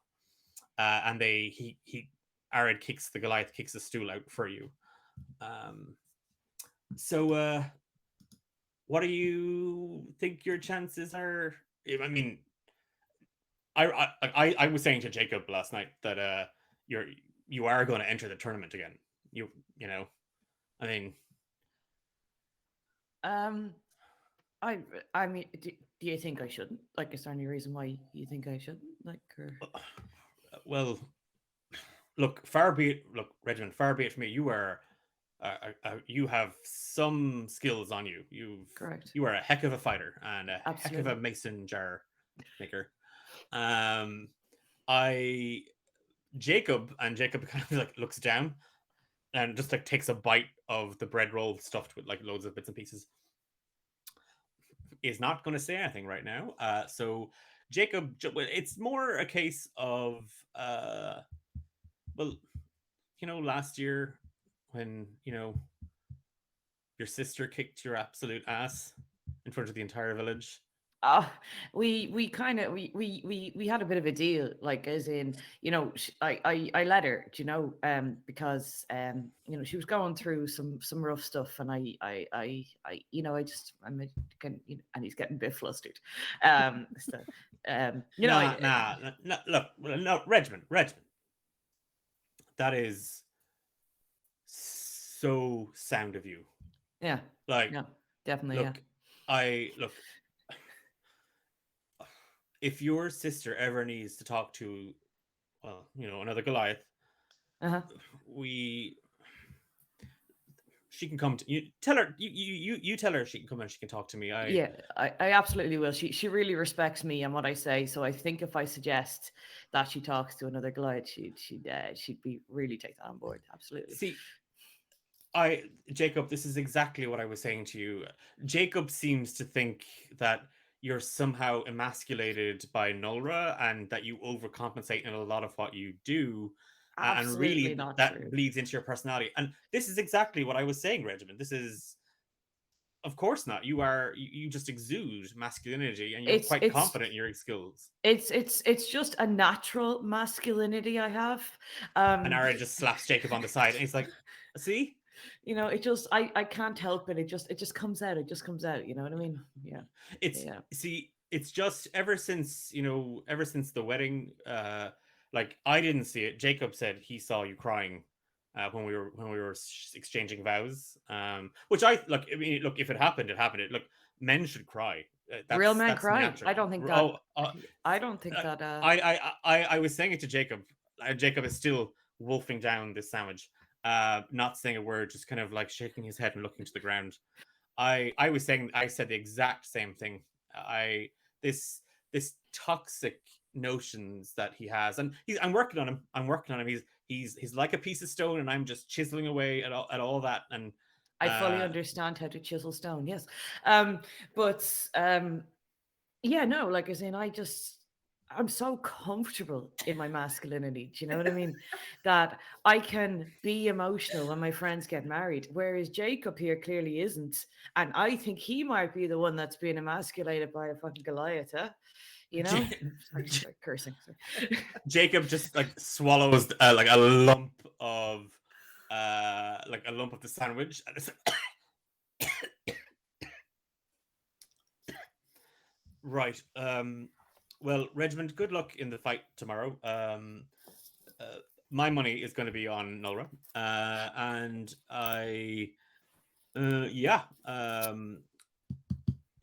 and he gets up and he just kind of dusts himself off and he finishes the rest of his sandwich. Regiment's quite uncomfortable. He hasn't actually opened his sandwich yet, which is unlike him. So he starts unpacking the wax thing, just like opening up to see what's in it. He's like, oh yeah. And then a Lunchable, yay. Yes, it's little strips of bread that have been toasted to an inch of their life, small little discs of ham and cheese, and you just assemble it yourself. But because Regiment's a dwarf, he pulls out a full sandwich.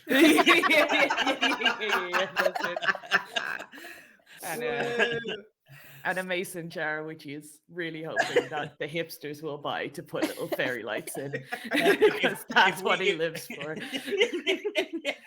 And they're great for decorating your weddings. Right. If we ever do merch, if we ever get merch out there, we have to make a mason jar merch. We have to make a mason jar merch. Hand chiseled mason jars.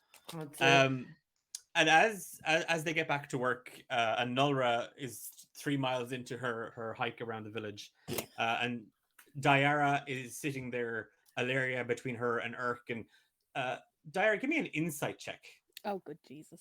just as your food arrives. It's poisoned. No! On the first day. 15.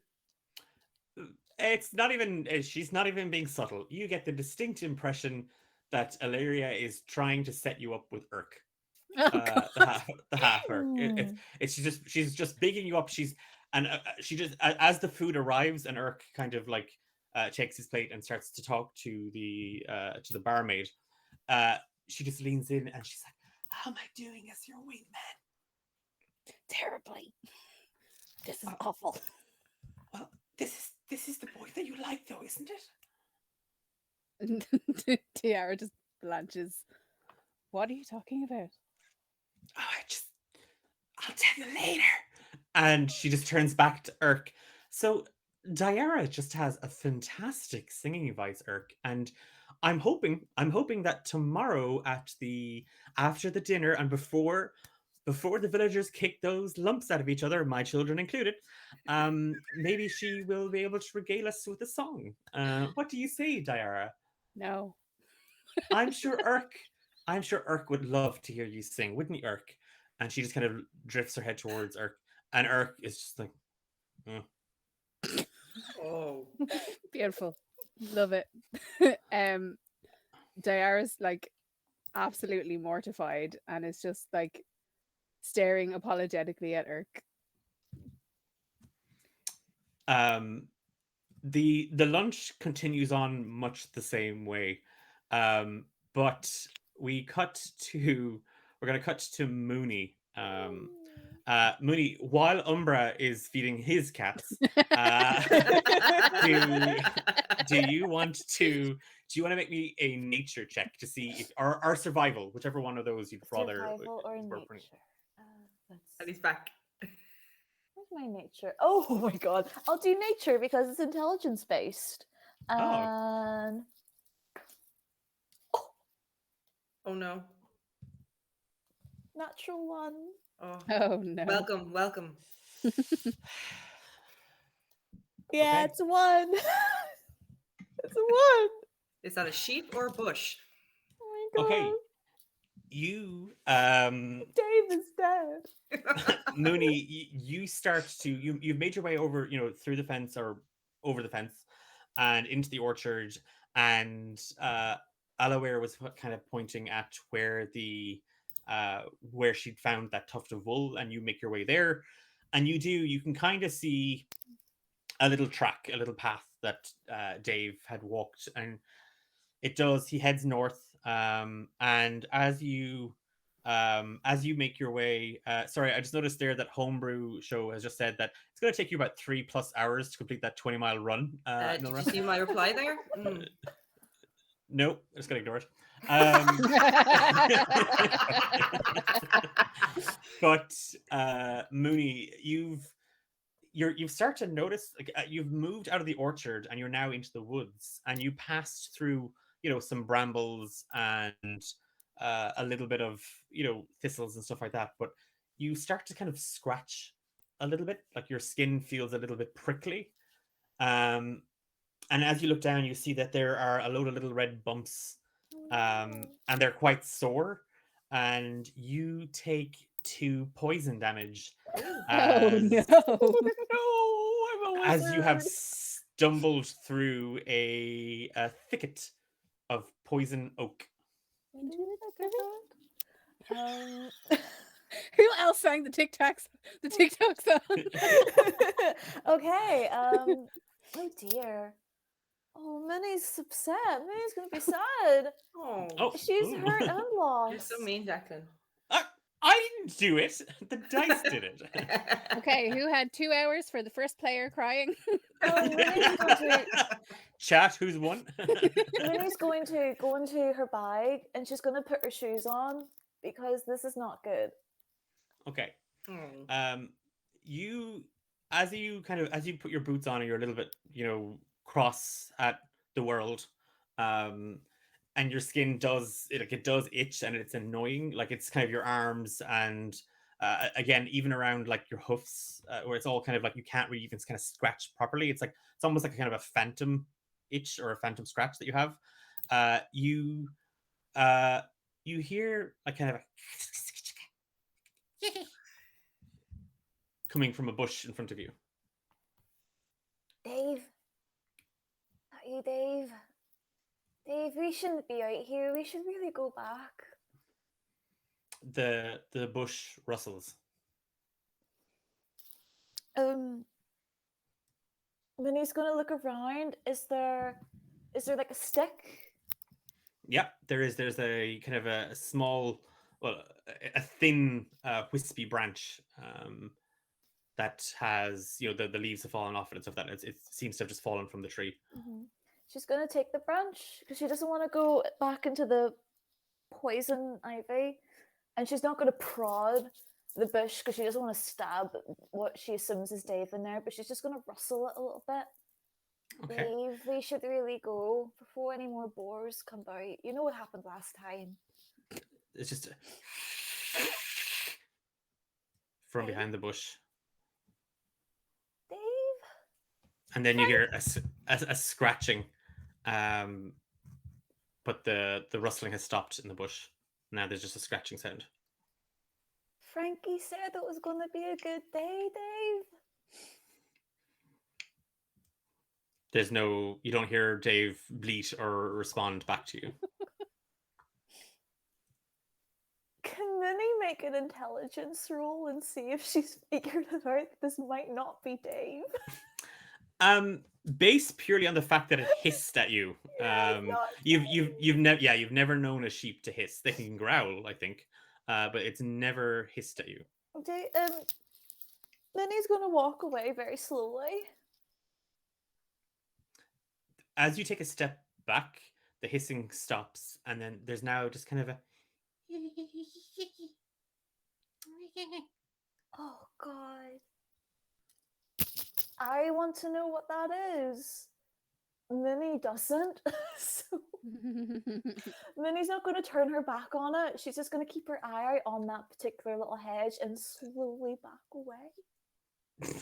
There's as you continue to kind of make it back, you just see in the bush two small little chocolate eyes just kind of appear. Minnie's going to get down real low on her hunches. I don't suppose you know where Dave went. He's a wee sheep. He's about this high. He's a bit of a boisterous one. The other sheep kind of dared him to go in here, and he really shouldn't be here, so I'm just trying to find him, and then we can leave. Scuttling out from, as you get lower and your voice softens, and scuttling out from the bush, you see a very small, very scraggly badger. Umbra, give me a nature check. Hey. It's your time to shine. Bud. Oh, bud. It's my first roll of the game. What is it? Better than a 1. A 5. Below average. Like Oprah. You've trekked into the woods that circle the hill, but your journey has taken you you haven't really followed or moved particularly far from the edge of the grounds of the estate. You can still, if you square out at the if you kind of stare out, you can still see the edge of the orchard and the northern field. You don't remember precisely why, but Alaria, she never forbid it, but she warned you that, beyond the woods there are, creatures and beasts. They're part of this world. They will defend their young, and they'll defend their territory and their food, and you shouldn't venture on your own too far out. And with that kind of in the back of your mind, you've kept to the edge of the estate. You have found no berries. You found 2 mushroom caps, but you're not quite sure if they're red, but you're not quite sure if they're the right type of mushroom. You'll have to ask Carol when you have a moment and you meet him next. You did, and this is what you've been following. You have found a patch of sour grass, but there's not enough. It seems to have been bitten or chewed, and this is what you are following. And as you continue on this trail, you start to feel a couple of drops, and then they get heavier, and then there's a roll of thunder, and your stomach kind of growls as you begin to be pelted by heavy bullets of rain. And Nulra, about an hour and a half into your 3+ hours of a hike, you now feel the rain. Regmund, you mistook the sound of rolling thunder to be Bolgir returning, because it kind of sounds the same thing. But then you hear the sound of the rain banging on the roof of the second floor of the masonry. Diara, you, Ilaria, and Urk, sufficiently embarrassed at that luncheon ordeal, make your way back up the road, kind of half covering, like Ilaria has pulled her shawl up and over her head, and you kind of mirror her the same way, and she's laughing as you're running, and Urk is carrying, like, is pulling the kind of the cart behind him, and he's just getting lashed with rain that's whipped, violently left and right, and Ilaria just finds the whole thing ridiculous and hilarious. And Umbra, as you kind of make a turn to return to the house, you remember that Mooney is still out here, and that Ilaria had told you to go and find her, check on her, and remind her to eat something. And you haven't seen any sight of her since. Like, opens up his bag and just looks at the shawl, and he kind of stops and he thinks, that's not gonna do a huge amount of good when all her fur gets all wet.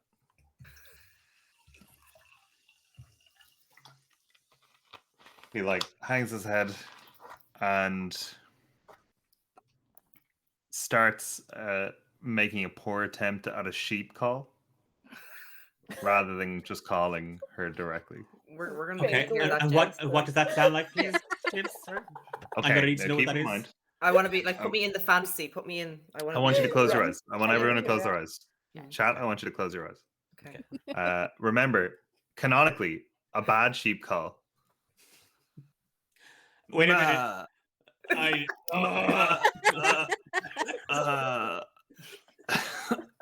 What is the sheep doing? Dying currently. Ma? As you make that sound, Mooney, you hear Umbra trying to make a sheep sound, and the small little badger that had made its way towards you kind of cocks its head up, looks towards the bush on its right, and immediately squeaks and runs back into the bush and runs away. Wait. Oh, little badger, come back. It's not safe in there. And Oh. Umbra, you can hear Mooney talking. Mooney. Who's Umbra? Is that you? Yeah. Come in here a wee minute. Follow my voice. Hello? You in the bushes again, Momo? I am, yeah, but it's for something really important, and I might need your help, to be honest. You haven't had any lunch today? It's like clawing through. No. As you pass through the kind of the thick of bush, take 2 poison damage. Oh, God. As you also put a hand on the poison ivy, and your hand again, it's it's that kind of, it's like a burning, stinging pain. And again, your stomach growls louder, and you're like, okay, maybe the marks will be gone before Kaler beats you next, and he won't know that you mishandled poison ivy. Oh yeah, there's you lots of poison about, so be careful. you Oh. see, Thank you so much. I Moody, really you appreciate can it. take inspiration.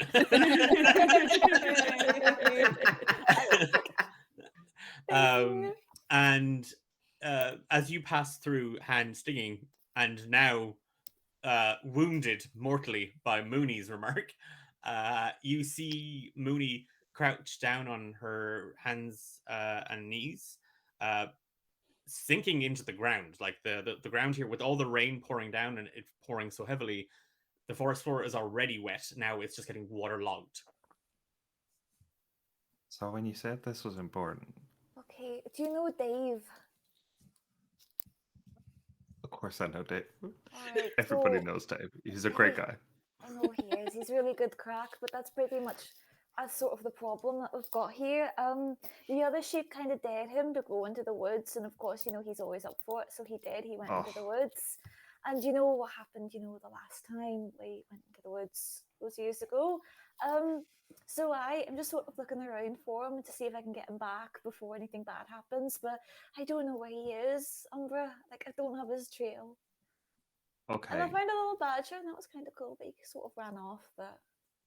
Okay. Well, so first things first. Alright, Have you tried looking for a trail? I did. But then I got did. stung by this poison stuff, and it kind of like threw me off a little bit. Yeah. Yeah, it really yeah. hurts, doesn't it? Yeah, no, it's bad. I know. It's bad. That's why I don't normally crawl around in here. No. You know, the Mm. pigs are bad enough, but you know, even the trees are trying to kill you, and you know, you can't really do anything about that. Could not be here. That is like the number one way to avoid all of this. I know, but we can't relieve Dave by himself, so we've got to go in and find him. Okay. Okay. From back beyond to the south, you just hear Mooney. Hello? She was supposed to come back. You hear Alaware kind of just shouting your name. Oh Mooney. my god, I thought that was Dave. God, that'd be great, Linda. That'd solve all of our problems. Mooney, if you can hear, if you can hear me, just come back. We're not going to be able to look for the sheep, Dave, in this weather. We're going to go back to the house. Mr. Sapros wants you to come back. It's not going to be possible to look for the sheep. He's going to be fine. Dave's gotten out before, and he's always fine. To be fair, Dave is an absolute unit. I would not fight Dave. I just don't want to leave him by himself, especially when it's raining. I mean, could we not look for a little while? I mean, like 10 minutes. Can we go in for like 10 minutes? And if we don't see him, we can come back out. Dave! I actually don't Did know you what actually that, see Dave? that wasn't me, but I did hear bells. Did anyone else hear Well, that bells? was my cat. That was my cat. Oh, okay. You know what? Just because of that, you can give me one investigation check at disadvantage. No! Just because, yeah. Can I use my Guidance? inspiration? You can. Disadvantage? Mm. 2 nat 20s. Let's go. Oh, those are really good. Oh, That was a 15. I rolled it over. It was a 15 and it was +4. That was my lowest, so 19. Okay. Come on, Dave. You pretty sure you heard something like as if Dave was wearing a bell of sorts and it went off. And he's sitting right bolstered, beside me. bolstered by that, Mooney, you pluck up the courage. You're soaked and you're covered in muck, but you pluck up the courage and you move towards the bush where you saw the badger first appear from, and then it scarper off. And you're pretty sure you heard something back there. And behind this tuft of brambles, as you brush them away, You don't see Dave, but you do see a small burrow, Oh, badger-sized. Umbra, come here. Dave will not fit in there. I know Dave wouldn't fit in there, but the badger would. Do you remember the badger I was just talking about? Yeah, What if I ask the badger? great idea. Okay. Mooney, we're going back to the house. Okay, Um, bye. No, Jerry wants you back at the house. I'm he- already you- back you know- there. You know, I Mrs. turned myself Eileen. invisible. Eileen is going to have that man's head on a pike if we go back to the house and you're not there and you catch a cold out here. She's the one that's going to be minding you. So come on. We I've will got all her. go look for. I've got her. Minnie's Just okay. already over to the burrow. She drops the invisibility. It only lasts for 6 seconds, and she's over to the burrow, like hands and knees looking in. It's very, very dark, but you do hear a little bit of squeaking and scratching coming from underground. Hello, Mr. Badger. As I was saying earlier, have you seen a little sheep about? Do you know which direction he went in? Your voice just echoes down, and there's no response. Oh, I don't even have any food to give you. I've given the food away. Please. I do have some mushrooms, but they might be poison. Oh no, might be. Are you not supposed to be training to be some form of herbalist? You should know these things. Moni, your 10 minutes are up, and I'm pretty sure I know Umbra isn't there with you as well. Umbra, you know better than to be encouraging this. It's just because it's Dave.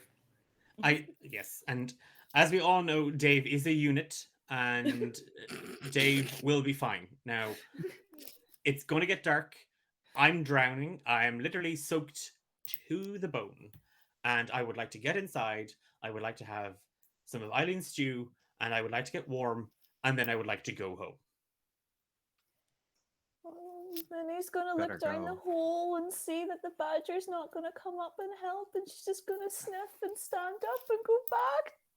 Oh. As you make your way back to the house, Mooney, a little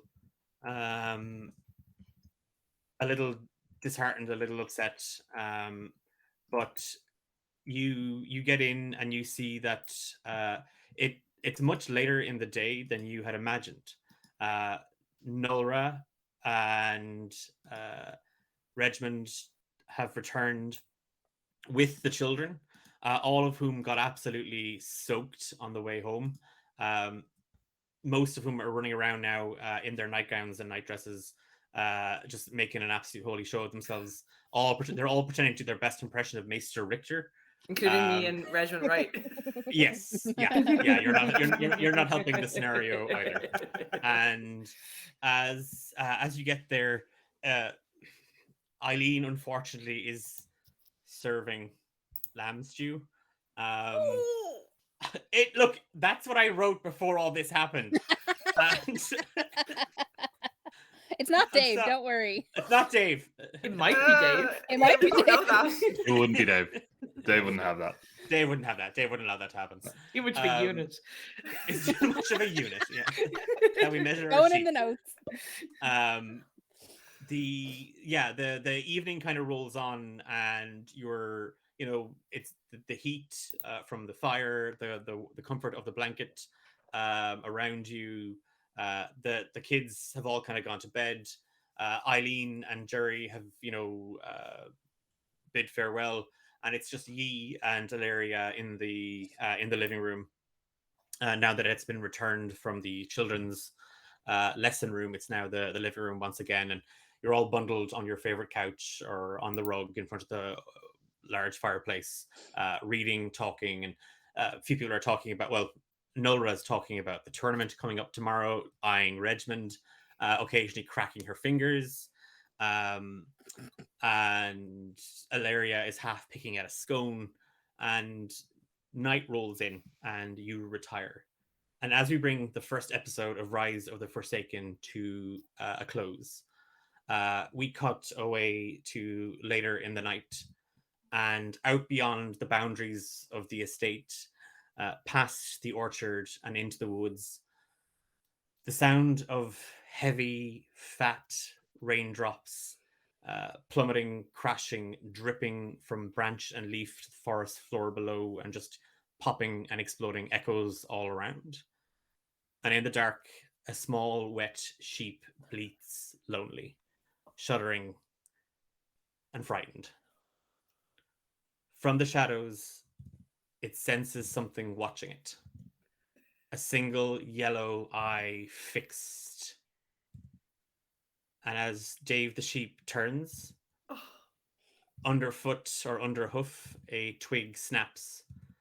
And as Dave turns to run again, his wool is too heavy, the ground is too slippery, and before it can flee, the creature in the shadows is upon it.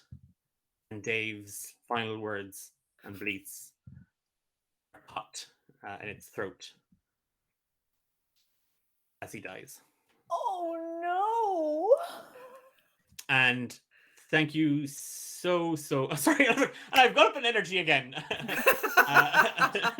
So it's been a great stream, Declan, but I won't be back.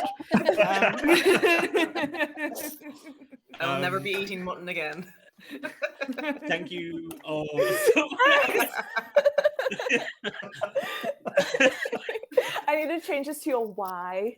Peter are coming after me tomorrow. Peter are coming after me tomorrow. I'm doomed. Look, I just want to say thank you so much to everybody who joined us tonight. I had an absolute blast getting to DM for Emma, James, Eilish, Fiona, and Kat. My name is Declan. This was episode 1, the 5 of you, as part of D8 Dungeons. I would say brand new stream. It's our only stream, Rise of the Forsaken. If you liked what you heard, then I would love for you to check us out at D8 Dungeon. Maybe you want to pop over and hang out with us in our Discord community. You can also check out our podcast. It's not, and no sheep has been harmed in Romancing the Dungeon. Only dog. Only a dog, and that wasn't us. And I absolutely hope, I hope you will check out the show. We're into our 2nd season, and we're having an absolute blast with it. And you'll hear some familiar voices as I am joined by some lovely, wonderful people. And we are back in 2 weeks' time. This is going to be a fortnightly show. So we're back in 2 weeks' time, same time, 8 p.m. GMT +1. And thank you and good night. Bye-bye. From Thanks, everybody but everybody. Dave. Night. Bye. You're gonna hear Bye. sheep bleats in your dreams. Yes. Silence of the lambs, Clarice. Silence of the lambs.